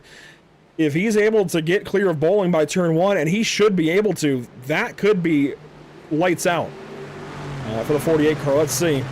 They're all kind of hanging back, trying to get a run here at Martinez in the fish speed restart zone. Bowling hanging back. It's almost a Delaware restart with Martinez out front on his own. Green flag. Bowling lays all the way back, and Martinez has a hell of a hole shot. Bowling, the block to turn 1. Applegate down there. What's going to happen? Oh, that was really, really tight. Shades of Corey Heim and Joey Logano in the Brickyard 400 just last Sunday.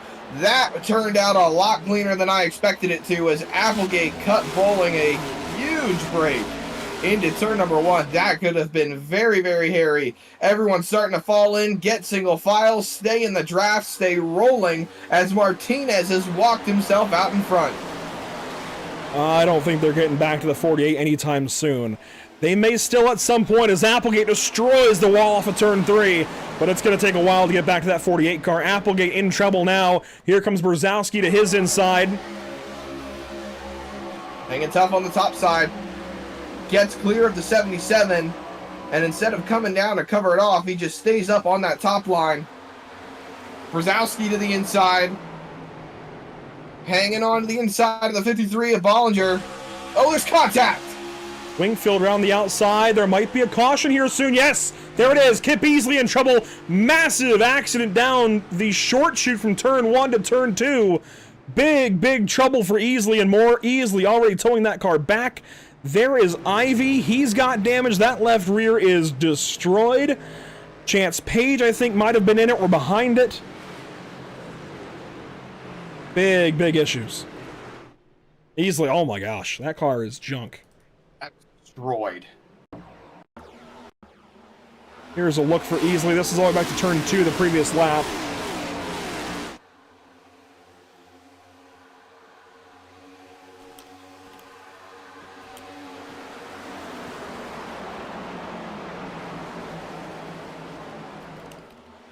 We'll just watch this all unfold. It seems like it kind of centers around Easily, but I'm not entirely sure on that yet, obviously, but we'll take a look as they roll. This is down the front straightaway.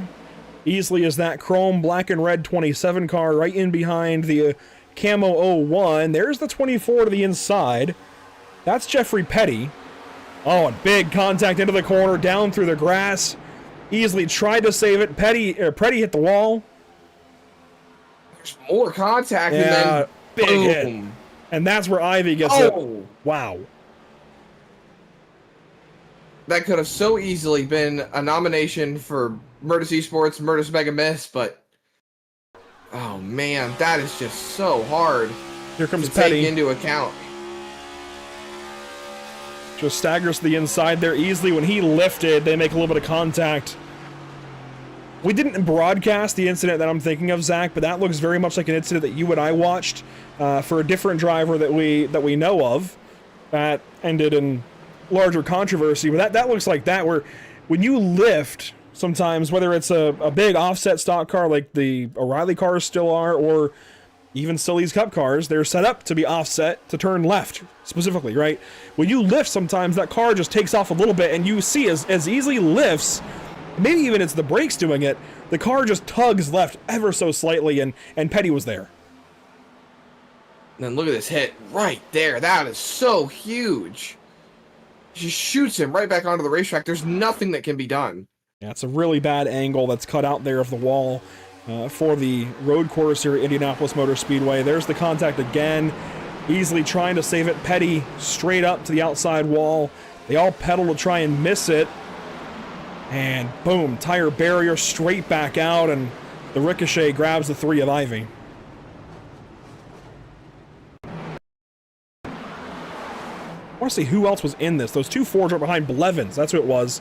Blevins checks up big time. Mackey had it all on his front bumper. They both miss it. That could be a Murtis Mega Miss. They keep going. You saw just how quickly that 27 was spit back across the racetrack from that view. Such an intense hit. So you see it happening. Watch now for Ivy to come into this. He's that black and neon yellow car. Watch this. Thinks he's through it. Oh! Never mind. At least it was a clean spin right there, but he's definitely going to have some right rear damage. I mean, you could Left see rear. it. Probably that. The left Or rear left junk. rear, excuse me. Now, the way he got hit there, the left rear is complete junk.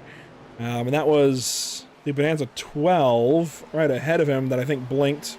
That was actually the 1 of Oh, Vincent. look at how pushed in it is. Yeah, junk. And this gives us, of course, another caution here, Zach. You see Martinez still out front, and there's no way these guys are pitting yet. But if we get a caution in, 10, 15 laps, I think it's kind of a toss-up. Do you pit, do you not? I don't know at that point. We saw old tires are about a second slower at the end of a run, but track position, if you're one of few that come in, it could still be very, very damning and stick you too far back in the field where you just can't do enough to get through. I mean, there's only so many generational Kyle Larson runs through the field, right? Where he had better tires a couple of years ago and went from like 30th to 5th in just a handful of laps. You can only do that so many times. And on iRacing, everybody being in the same equipment, I don't think that's happening here tonight.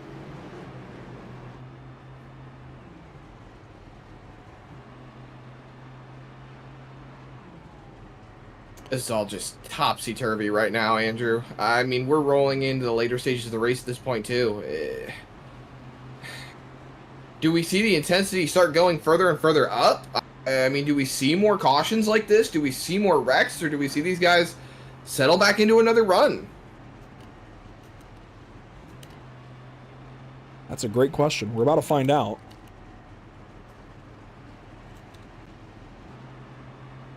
Still 25 laps to go once we go back green. We didn't get very far on that last short run. I want to give a thank you to the partners who help us here at Pit Stop TV quickly. Whiplash Simcams, MXWraps.com, ATVO, Murder's Esports, CC's Business, the North American Racing League, Whiplash Creative, TZO Designs. A lot of great partners that help us out. And we have a lot of great leagues across our channel. I do want to invite those of you watching tonight, if you are interested in something we mentioned coming up. Obviously, I know everybody is doing a whole lot on iRacing throughout the week, but if something piques your interest that you ever see in our upcoming broadcast list, never hesitate to reach out. Never hesitate to contact.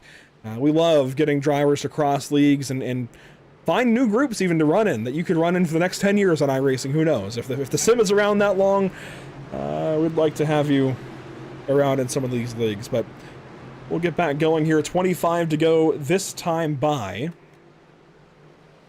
As we re-enter the Fish Speed Brakes restart zone, we'll turn things right back over to Nicholas Martinez Jr. out of Puerto Rico. Restart on the way. 25 left here at the Brickyard. Bowling falls back again. Bad restart for the 99. Whole shot for the top side. Applegate clear to second.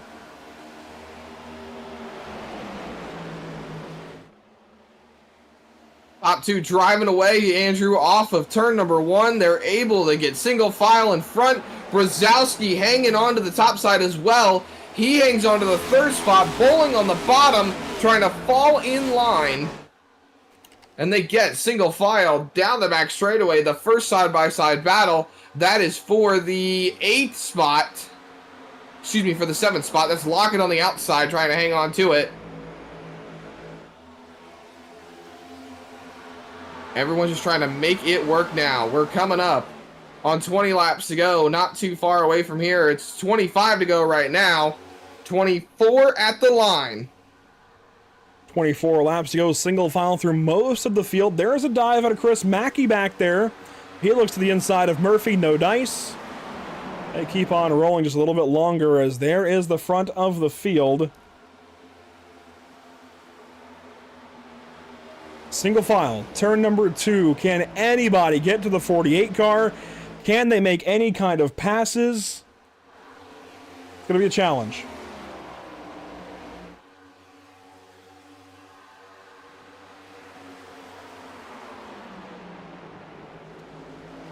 Up the racetrack, Applegate, wide into turn 3, hits the wall, and Brzezowski sails right on by.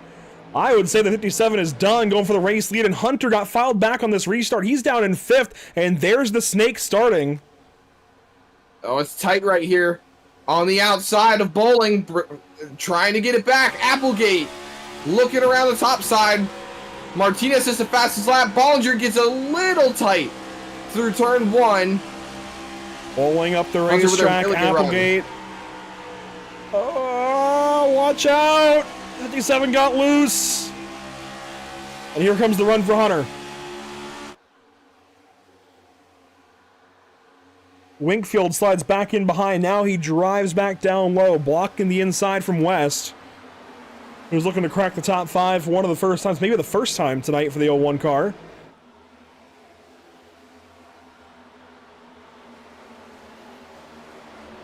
Charlie Hunter. I mean, he led a ton of laps. 46 earlier, and we still haven't even doubled that count on the laps completed. That would be 92, and he still led more than half the race to this point, Zach. If he can just get back to the front, maybe even second place, I think this race is back in his hands, but right now, I don't see that happening without some really big divine intervention.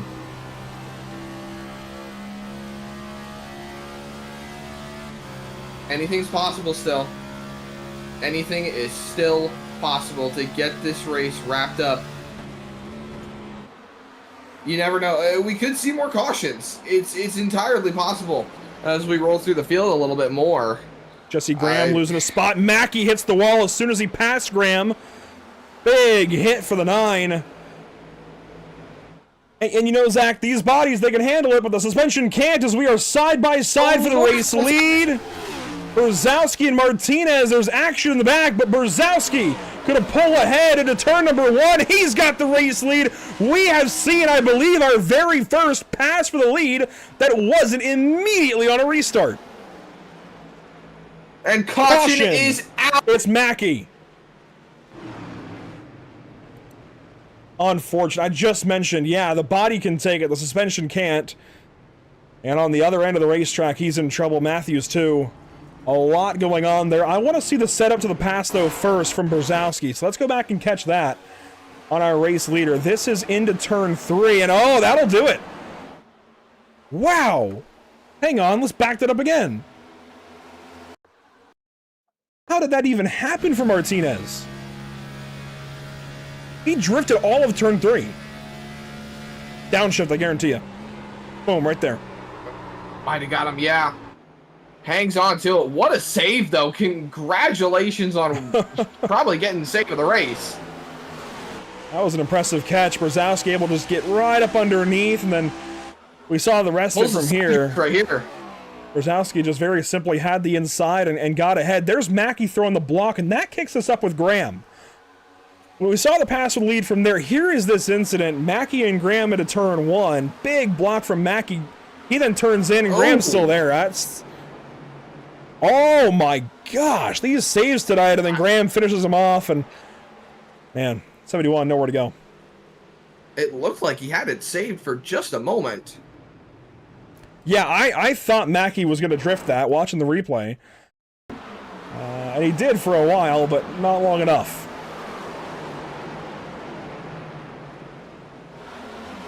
And just right there, Jesse Graham got back to his bumper, and thankfully, I don't think Matthews or Mackey is going to have a ton of damage, but that's definitely a blow to Matthews' race, having, fixed all that damage, got back out there, and now he's back in another caution down in the same corner of the racetrack, but very different circumstances this time. There's the turn in from Mackey, the drift, golly. Formula drift, eat your heart out. I think he would have had it saved, if not for the 15 getting back into him.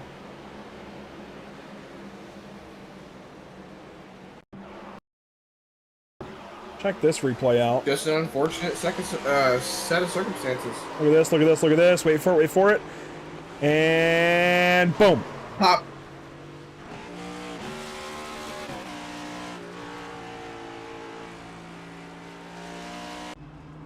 We'll get back up to the leaders here under this caution. Still no pit stops from the top 5 or 6. Actually, from anybody in the top 9, it looks like. First driver in and out is Applegate in 10th. I don't disagree with this call for Applegate. He already seemed like his tires were pretty well cooked. I don't necessarily disagree with it, Zach. It's going to be hard. It's definitely a risk putting yourself further back in track position, but you got to try something. And especially in Applegate's spot, leading the points, you may as well swing at it. Well, he is tied for the points lead. Well, the driver he's racing for that also pitted. That's Lockett. And Lockett actually spent more time in the pits than Applegate. So Lockett's going to be down here in 14th spot, just ahead of all the drivers who are staying in the pit lane for repairs.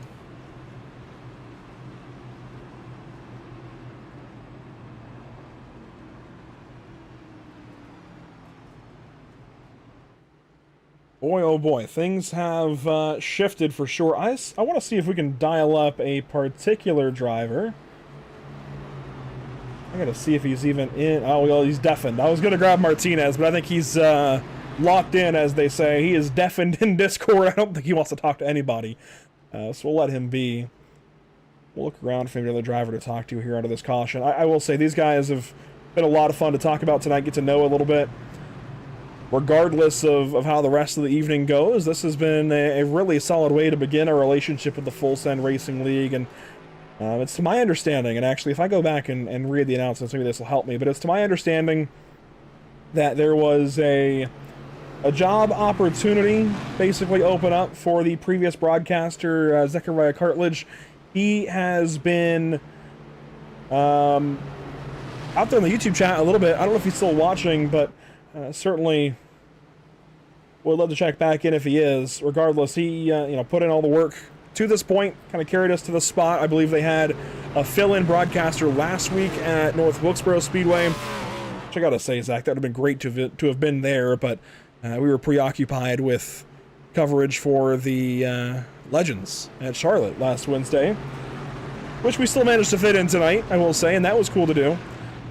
But these guys raced at North Wilkesboro Speedway last week and had one of the more active races, I'm told, by Chris Mackey. One of their crazier, true full-send races.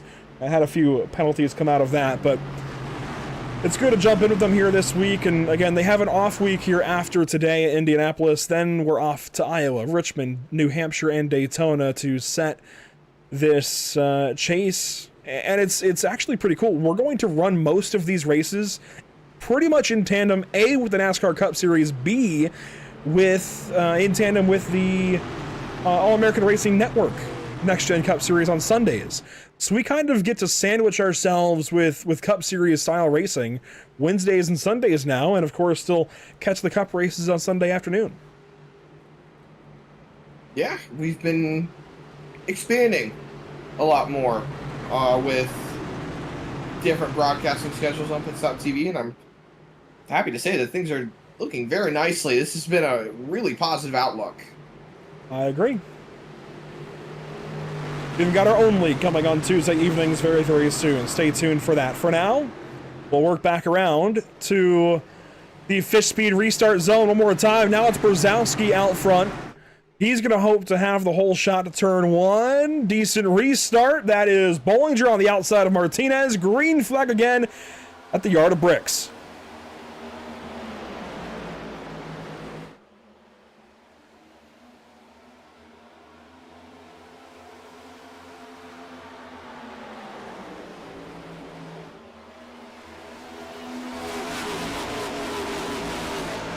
That right there is my favorite camera in the entire set here at Indianapolis. You can grab these camera sets that we'll use at Pit.tv at Whiplash Sim Cams, but look at this battle for third. Bollinger blocks. Around the outside comes Charlie Hunter. He's going to have the move through three. They're all at the racetrack. Hunter hits the wall hard. All of them went way up the hill. Impact.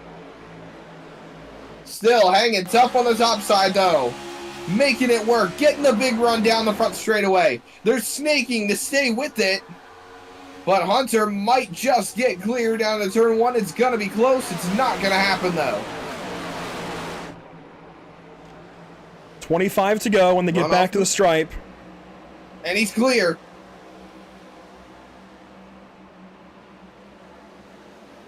All right, Andrew, it's time for you to put your money where your mouth is. He said he needed a caution to get back in this, and now there's only 2 cars left to pass.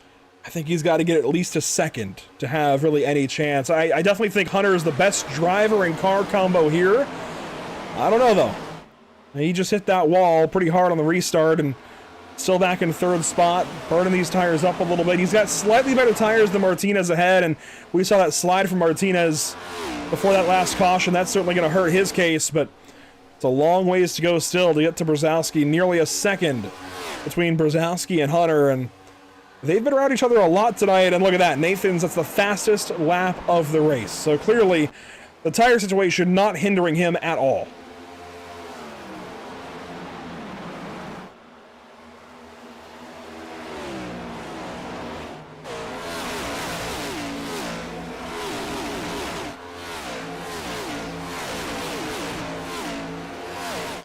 Turn 3 coming up. You see some gaggles further back in the field. Let's take a look at that. Chris Mackey in the middle of it. And he actually gets clear of Jeffrey Petty by turn 3. Up the inside comes the 41, it looks like, of Jimmy Jason. He's 1 lap down, trying to race the 1 car actually directly in front of him.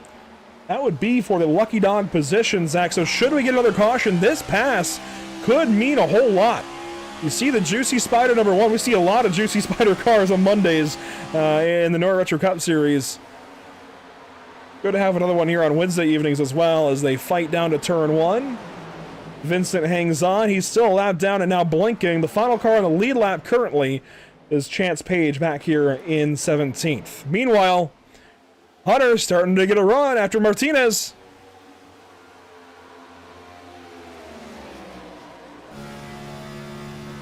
Trying to fight. Hunter is looking to get that spot.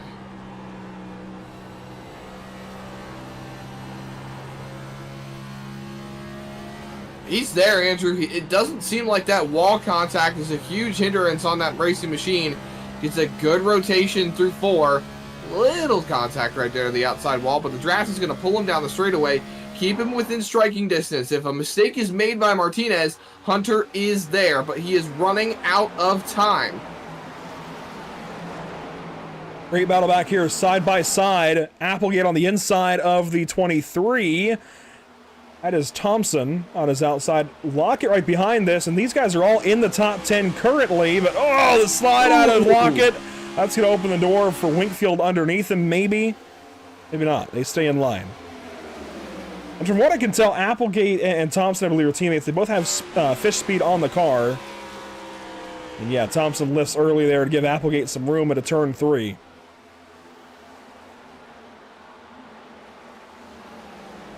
Applegate has got those 4 laps led from the end of stage 2. And Well, I know Applegate.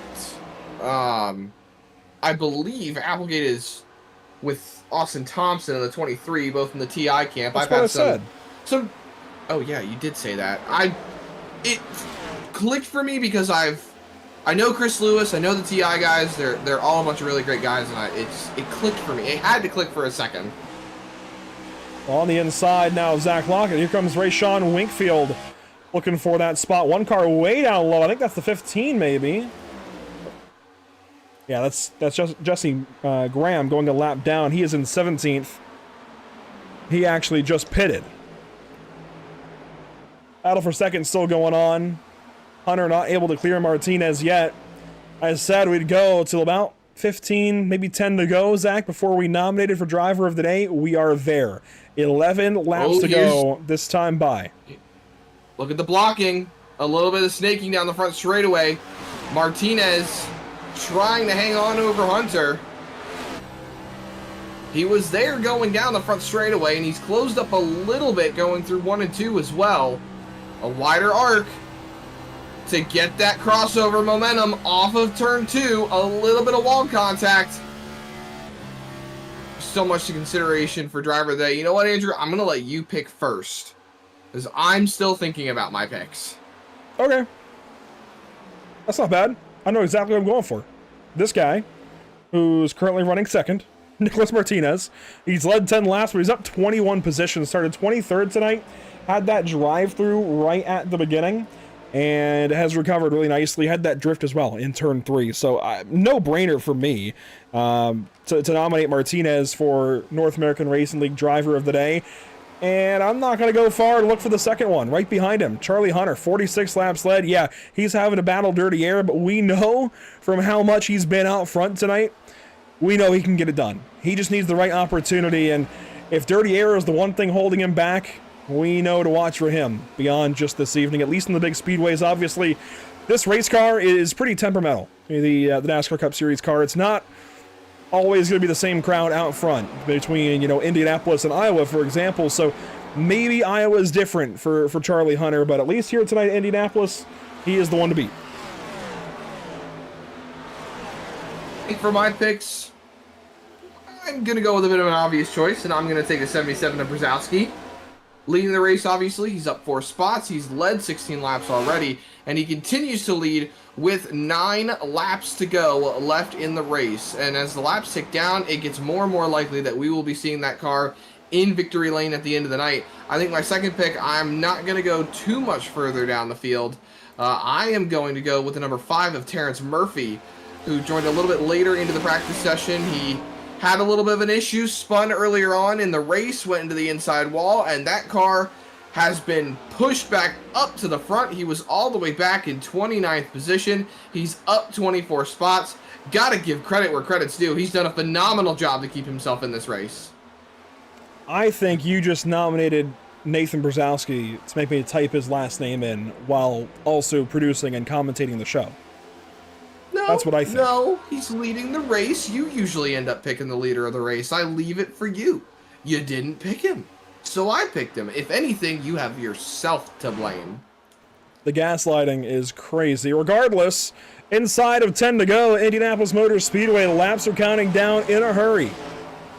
Nathan Brzezowski out front and simply not looking back as these laps count down. Nicholas Martinez able to hold himself steady in second, much to the detriment of Charlie Hunter behind, and Bollinger able to get ahead of all those other cars behind. He's up to 4th spot now.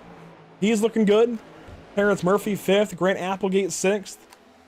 It's going to be a good night for anybody, I think, still in the top 10. Maybe a little bit left on the table if you're Winkfield and West. I feel like they, and even Lockett, those 3 had really good runs, each at different parts of this race. And here they are, 8th, 9th, 10th. I don't think you can be sad with the top 10, especially in a track where you really can't pass. But they definitely wish they could get more out of this. Everybody does. You know, when you show the speed that you have to be able to compete at the front of the field, and then something, some way, shape, or form takes you out of it, whether it be a strategy call or something out of your control, it's hard to say that you feel like you could have had more. As Applegate moves up into the top 5, takes that spot away from the 5 of Murphy. Banks and Lockett rolling in to see if they can take some track position as well.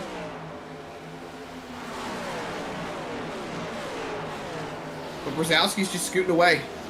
He just continues to scoot away from the rest of these guys.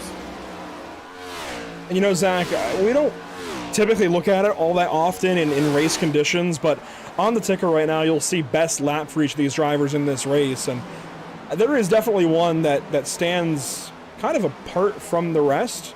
Brzezowski leading a 52.274. Nobody else is farther south than, from what I can tell, 52.4, and that's Martinez. So, I mean, he's got far and away the best lap in the field from what I can tell. And we can even verify that. I've got a button to override, and yeah, fastest lap.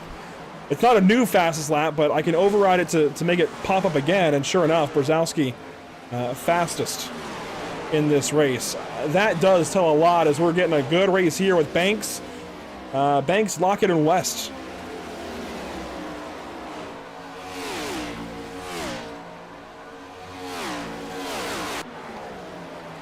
All of them fighting for the back half of the top 10 right now.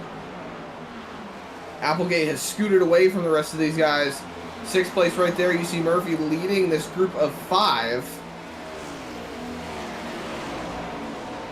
And with 5 laps to go, Andrew, I don't know, everything is just looking well and solid for Brzezowski.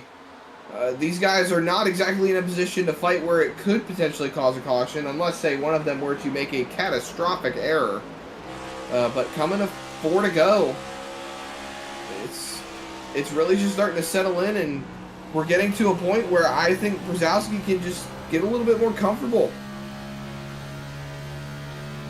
I'll harken back on a point I made earlier. Solid race. These guys have had a good one, and you see a pretty wide time limit for these guys. They've still got an hour if they needed it. Thankfully, we're not going to have to use all that. Knocking on heads.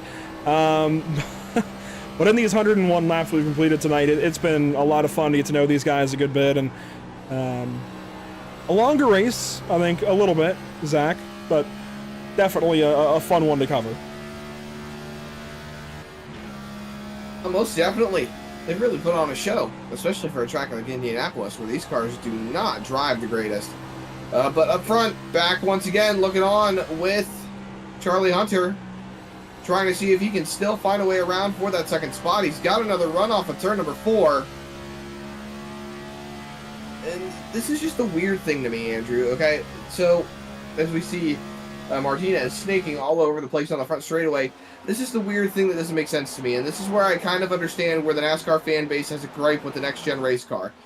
When you get a run, as Hunter's in the wall once again, when you get a run on corner exit, okay, and you are drafting off the car in front, there is nothing, there's no friction, there's no nothing to slow the momentum down of that car. But you are hitting some form of a wall of air that is stalling out any momentum that you get off corner exit. Make that make sense to me. I'm not the guy. I'll keep my tongue tied for the moment. Here we go. An attempt. Look at that. Right under the blimp. Off of turn 4. Hunter gets to the 48. Just can't do anything with him. absolutely looking to go the stuck outside there. in the dirty air. He was trying to move all around and like just not even wanting to play the game of the snake down the front stretch. Stays on the top side. Actually rolls the top really heavy. That's not going to work. But you know what? Brings Bollinger back into the mix. Regardless of what happens here in the rest of the field, I know they're all going to mumble and grumble about dirty air, and it's valid, frankly. The pass for the win, though, it came from driver error. It was made under green. It was Brzezowski getting the best of Martinez as Martinez slid turn 3. That is what is going to win this race for Nathan Brzezowski today.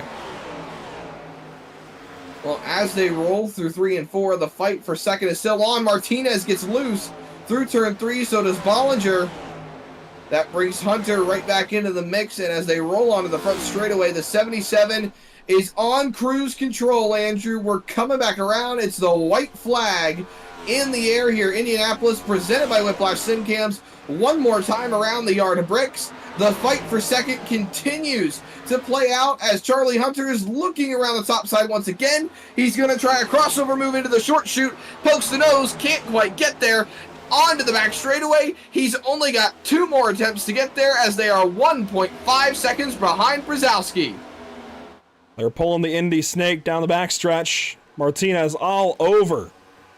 Looking like a close-up of a Ruffles chip. Those ridges, man, he's all over the place trying to break the draft. Pull the Johnny Lightning 72 back. They've all 3 hit the wall in turns 3 and 4. And that's just all the more to Nathan Brzezowski's liking. It's been since Charlotte Motor Speedway way back in May since he was in victory lane. He does it again. 2 of the biggest tracks on the schedule. Nathan Brzezowski wins Indianapolis.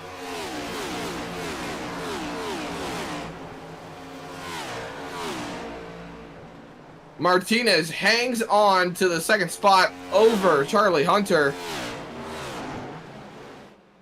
And there is What your a race winner. wild way to end this race. I don't think we've ever seen him win a race. We saw him in countless Icon Cup Series races in 2024.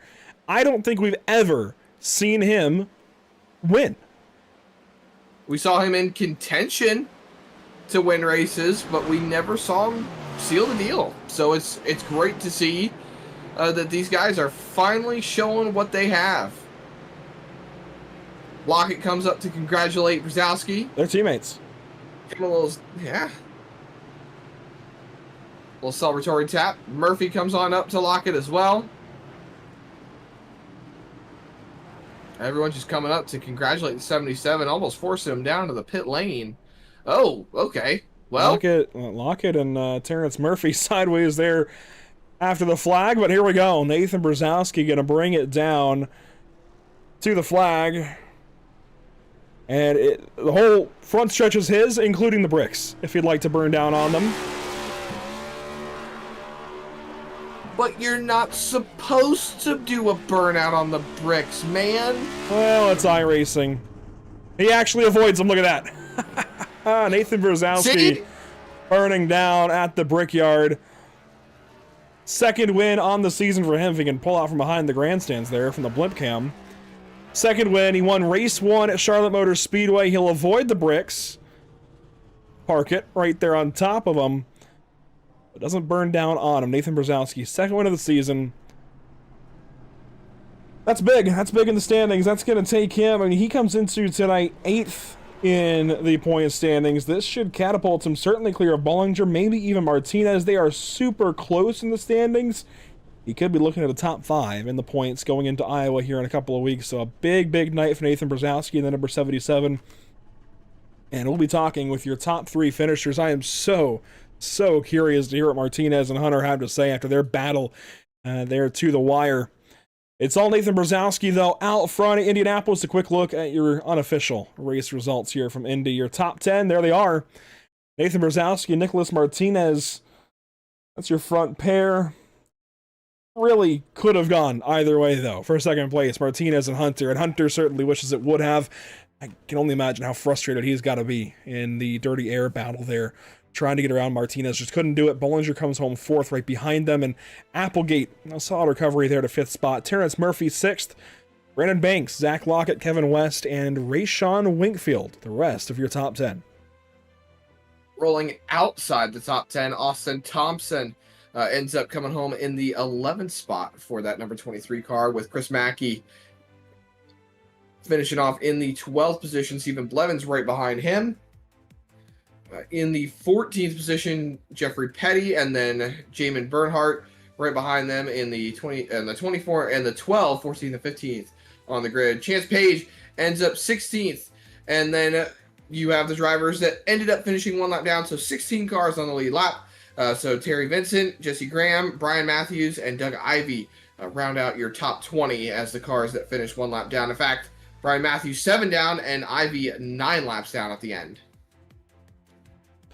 A little farther back, 21st through 29th, Jimmy Jason out early, 12 laps down at the checkers, and none of these drivers from here on out actually crossed the checkered flag at the end of the race. Tyler Bowling, 22nd, Hip Easley, Michael Newbraw, Nate Lesko all out 40 laps early there for Lesko. Mills, Hedgecock, Hoskins, Grant, I mean, just all these guys. Bad day. That's the easy way to put it. Just a bad day for everybody on this page. And some worse than others. I would say Grande certainly had the worst of them, but you think about the massive impact for Kip Easley. That really was not his doing. It was just a bad incident between him, and I forget which car got into him at this point, but yeah, bad stuff for all these guys in this final page of the results. We'll go ahead and grab your top three. Nathan Brzezowski. We covered a full season of you racing in the Icon Cup Series a couple of years ago, and I think through all those races, Nathan, I don't think we covered you winning a single one of them. First time in full send, and you're in victory lane. You park it here at Indianapolis. This has got to feel good for you. Of course, bookending kind of different parts of the season so far. Race 1, you're in victory lane at Charlotte. Race 10, you're in victory lane at Indy. Yes, sir.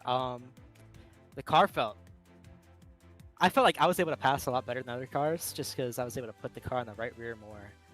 And I felt the same way at Charlotte, so I needed to start doing that more.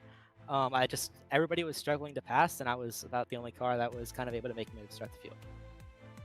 And I know that your pass for the win technically was under green. It also technically probably deserves an asterisk because Martinez was drifting turn 3 in front of you. That had to feel like Moses split the Red Sea for you. It did, and then I know Martinez, he's a very aggressive driver, and I knew that he was going to try to throw a block on me, so I kind of preemptively darted to the left, because I knew he was going to try to do it, and I saw him do it. I was like, got you, bro. But then after that, smooth sailing. I tried to maintain the gap to the car behind. I didn't want to pull away too much to where they didn't really have any dirty air.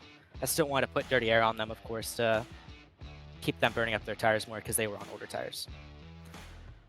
And of course, this is a solid bit of momentum for you. For your season, might put you back in the top 5 in the standings, or at least thereabouts, as we head into an off week, as voted on by all of you guys. No All-Star race next week, an off week for you. Does that help or hurt you as we get ready for Iowa in a couple weeks? Well, I haven't had a good string of races, so I was like, I need an off week. Now that I won, I feel like I don't need an off week. But I don't know. I feel kind of indifferent about it. I still kind of feel like I need an off week, just to kind of regroup going into the playoffs. Of course, we're in a good position, but I don't know. Now that I won, I'm kind of second guessing that decision. And was the avoidance of the bricks and the burnout intentional? Oh yeah, dude. I know people would give me hell for that, so I was not gonna go over the bricks. Didn't need any hate mail, I suppose. Nathan Brzezowski, good to talk to you. Congratulations. Yes, sir. Gotta thank everybody at Team Adrenaline, Eric, KC. We gotta thank you guys too. First broadcast, watched a little bit of precaution. You guys were killing it, so thank you. Thank you. Glad to be here. Glad to see you again on the iRacing Sim. And Nathan Brzezowski parks it immediately in victory lane.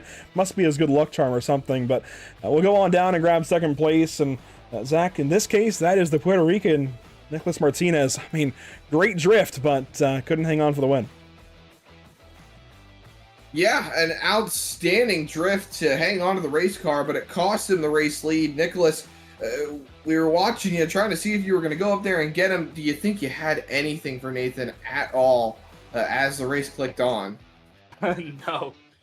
He had way better tires than me, by far. I mean, wasn't even close. The fact that I was even able to hold him off for that long is that, I mean, I don't know, I was able to. But yeah, I mean, I had nothing for him. I think the lingering question, I know Andrew's incredibly curious, and he'll be asking Charlie Hunter when we talk to him here in a moment. The dirty air. How was that in trying to hold off Charlie and keep him behind you? There were some moments where we thought he was maybe going to get to you, maybe try to side draft you, maybe try to just go around either the inside or the outside. How effective was that dirty air and just keeping that 72 car behind you? I mean, the dirty air is effective. Don't get me wrong, but you also have to remember when he was that close, it also takes air away off your spoiler. So even though I was giving him dirty air, he was also getting me loose, and also on top of the fact that he was even able to be so close, he had a tire advantage because I think he had like a 10 or 15 lap deficit on tires. So I mean, yeah, the dirty air was certainly effective, but mainly what I was trying to do is I was just trying to keep him back on the exit of the corner, so that way I would pull away on the straightaways, because unless you're hooked up to the guy's bumper, I would just pull away every time. Well, you guys put on a show. We really enjoyed watching it, very much so from the booth. So congratulations on the second place spot. I know you want to get that win and you were in position, but hey, second place is nothing to shy away from. So congratulations on that finish. Hopefully we'll be talking to you again soon. Yeah, thank you, man. And let's not forget Zach. He does that after having to serve a drive-through lap 1. Oh, yeah. This is true. I forgot about that, yeah. That's impressive. Good to talk to you, Nick. Yeah, thank you. Nicholas Martinez goes second place tonight, and that brings me to the driver who I'm most interested to hear from, but also might be the most frustrated, Charlie Hunter. I would certainly understand every bit of frustration. 46 laps led, started from pole, absolutely dominated stage 1, but the win column empty from tonight. Is there anything you could have done differently? Maybe find a 4-leaf clover early in the week, get some luck. I think that last caution to get me in my pit window just fell a little bit outside of where I needed it to get the track position. We had some bad restarts there, second half of stage 3. And then no hate to Martinez. That was as fun of a battle as you're going to have at Indy, but just couldn't get around him to have a shot at the win there. Yeah, dirty air definitely stalling you out, and I kind of felt like if you could get to second, maybe you could do something with whoever was leading at that point, but from third, it just feels like there's really nothing you can do, even if you've got better car, better tires, better everything. But what can you take away from this? Obviously, you've already got a couple of wins in the season, so you're not exactly hurting in that category. Iowa in 2 weeks, extra time to prep. What can you take away from this and apply to the next 4 races? I think I learned quite a bit this week doing some practice just with, how the different elevation changes, as small as they may be, affected the car. So just, small things like that I'm still trying to learn that are probably going to help me at other tracks. But I think the biggest thing is just, confidence. We got a clean oval race in. Sometimes those are hard to come by. And at a track like this where strategy plays such a huge factor, even though we couldn't get the win, we were on the right side of it, got a P3 and got some good points out of it. So we'll take that and hopefully carry the momentum into the next few weeks. And Charlie, you're up for driver of the day versus Nathan Brzezowski. I'll give it like 30 more seconds, but if you guys are still tied, I'll do a runoff vote between the two of you. Obviously that, kind of puts you on our map. And frankly, I got a message from Payne Faust earlier today in the afternoon. Hey, are you covering this full send race? Like, yeah, that's me. He said, hey, put the camera on Charlie Hunter today. And here we are, 105 laps later. We looked at you a lot. Is this something we need to expect the rest of the season moving forward, to watch the 72 car in the front? I would hope so. I think my model is always patience and consistency. I'm never going to be the most aggressive guy, moving guys out of the way, just doing anything that's going to put me in a bad spot. But I think that consistency and the patience, it pays off more often than you think it would. So, even if we're not making the flashy moves, I hope it means that we're there at the end of every race. So I think that's what you can expect moving forward. The tie was broken, and you guys are tied right back up. I think we're going runoff vote here in the back of the broadcast. Make sure to get in there and vote for yourself. But Charlie, good to talk to you. Congratulations. I know it's a couple of spots south of where you truly wanted to be on that scoring pylon, but hey, still top 3, a lot of points. Yep, for sure. I appreciate it, guys.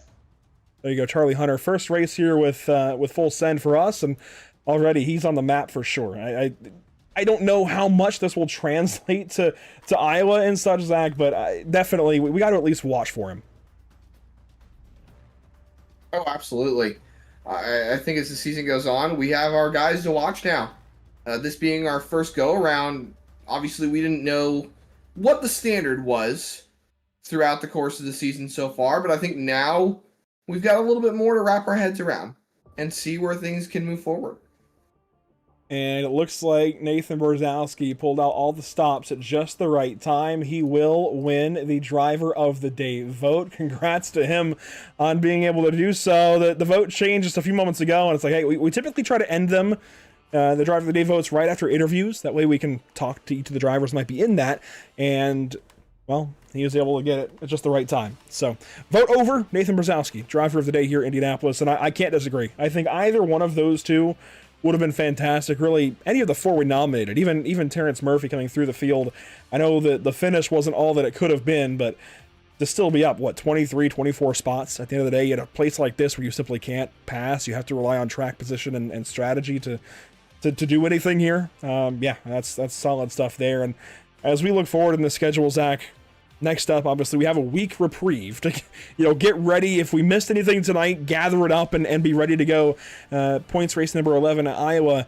That's going to be interesting. We actually are doing that this weekend, and I'm doing everything I can to be in the field with the All-American Racing Network this Sunday. We're not broadcasting it. I'm trying to race it. It'll be on alternative coverage, I believe, on Pirate Broadcasting.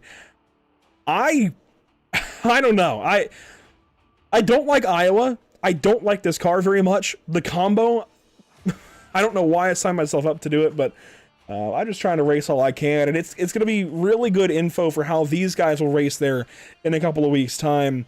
With this field, it can go a lot of different ways there. Oh, it absolutely can.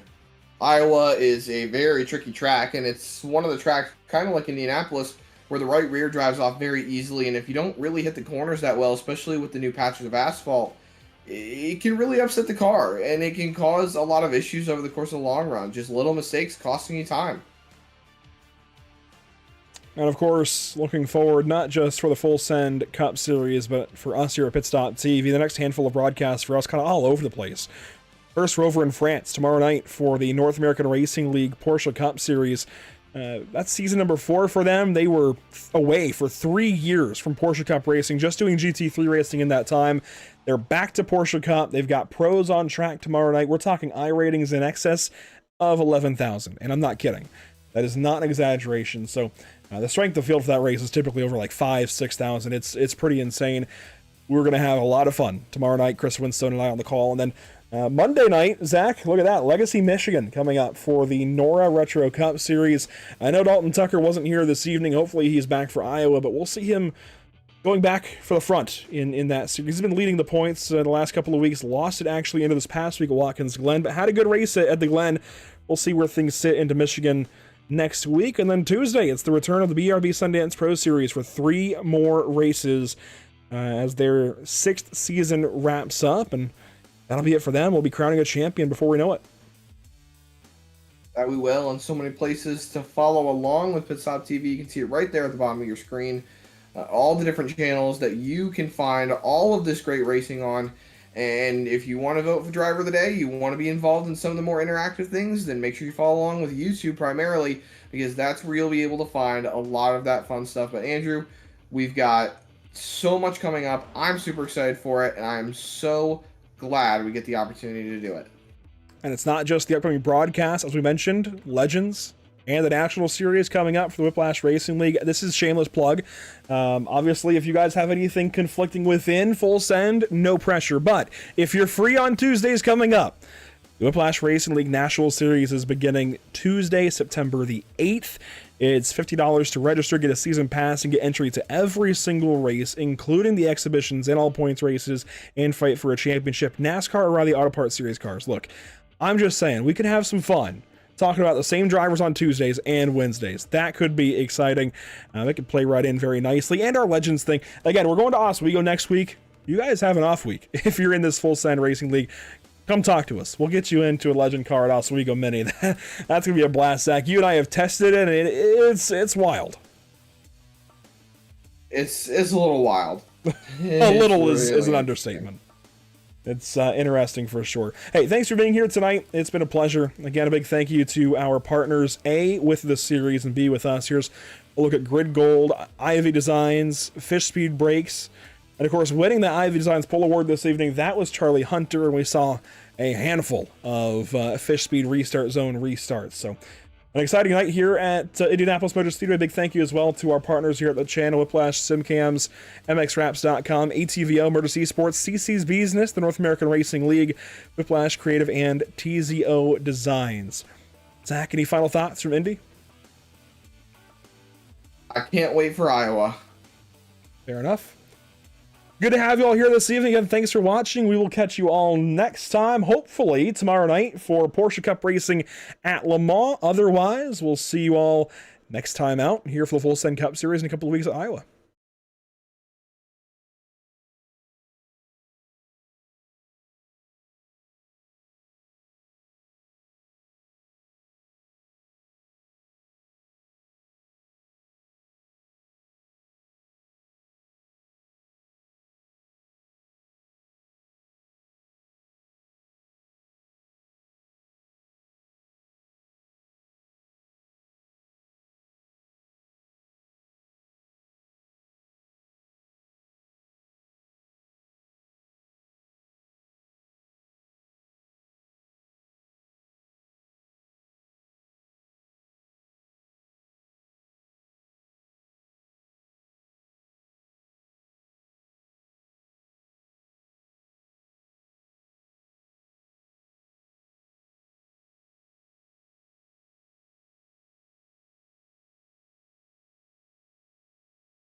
Zelazny might have a run here. He pulls up. 2 laps to go at Auto Club Speedway. What a run this has been. 5 cars out front just dancing around for the lead. Salas back to the bottom. Honeycutt stuck up top. Slide job out of Salas. Crossover out of Honeycutt. 23 showing a big run here. He does. You see Salas starting to cover it up. He goes up the racetrack. Honeycutt's clear of them both. He shoves it up in front of the 23, gets himself loose. It'll be white flag this time by. Salas down low. Zelazny looking for a hole. Side by side, 3 wide, Coffee in it. White flag is in the air. 1 lap to go. Brought to you by Whiplash SimCams. Who is going to win the Luke's Playhouse 200? Honeycutt controlling the race. Coffee in second. Tires are aging. Zelazny off the top rope. Got a little bit free. He's going to crash with lights. And yes, wall there. Who knows? Honeycutt, though, leading the race. Can Coffee get a run? He's going to send it. He hits him. Big bump and run. Coffee's going to try and get away. Can Salas get there? Coffee's going to crash. Salas is going to crash. Watch Nick Lights here to the stripe. Salas is going to do it with no front bumper. Unbelievable. Wow.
there's the white flag from Barney the Flagman. 1 lap to go at Long Beach. White flag is out, brought to you by Whiplash Simcams.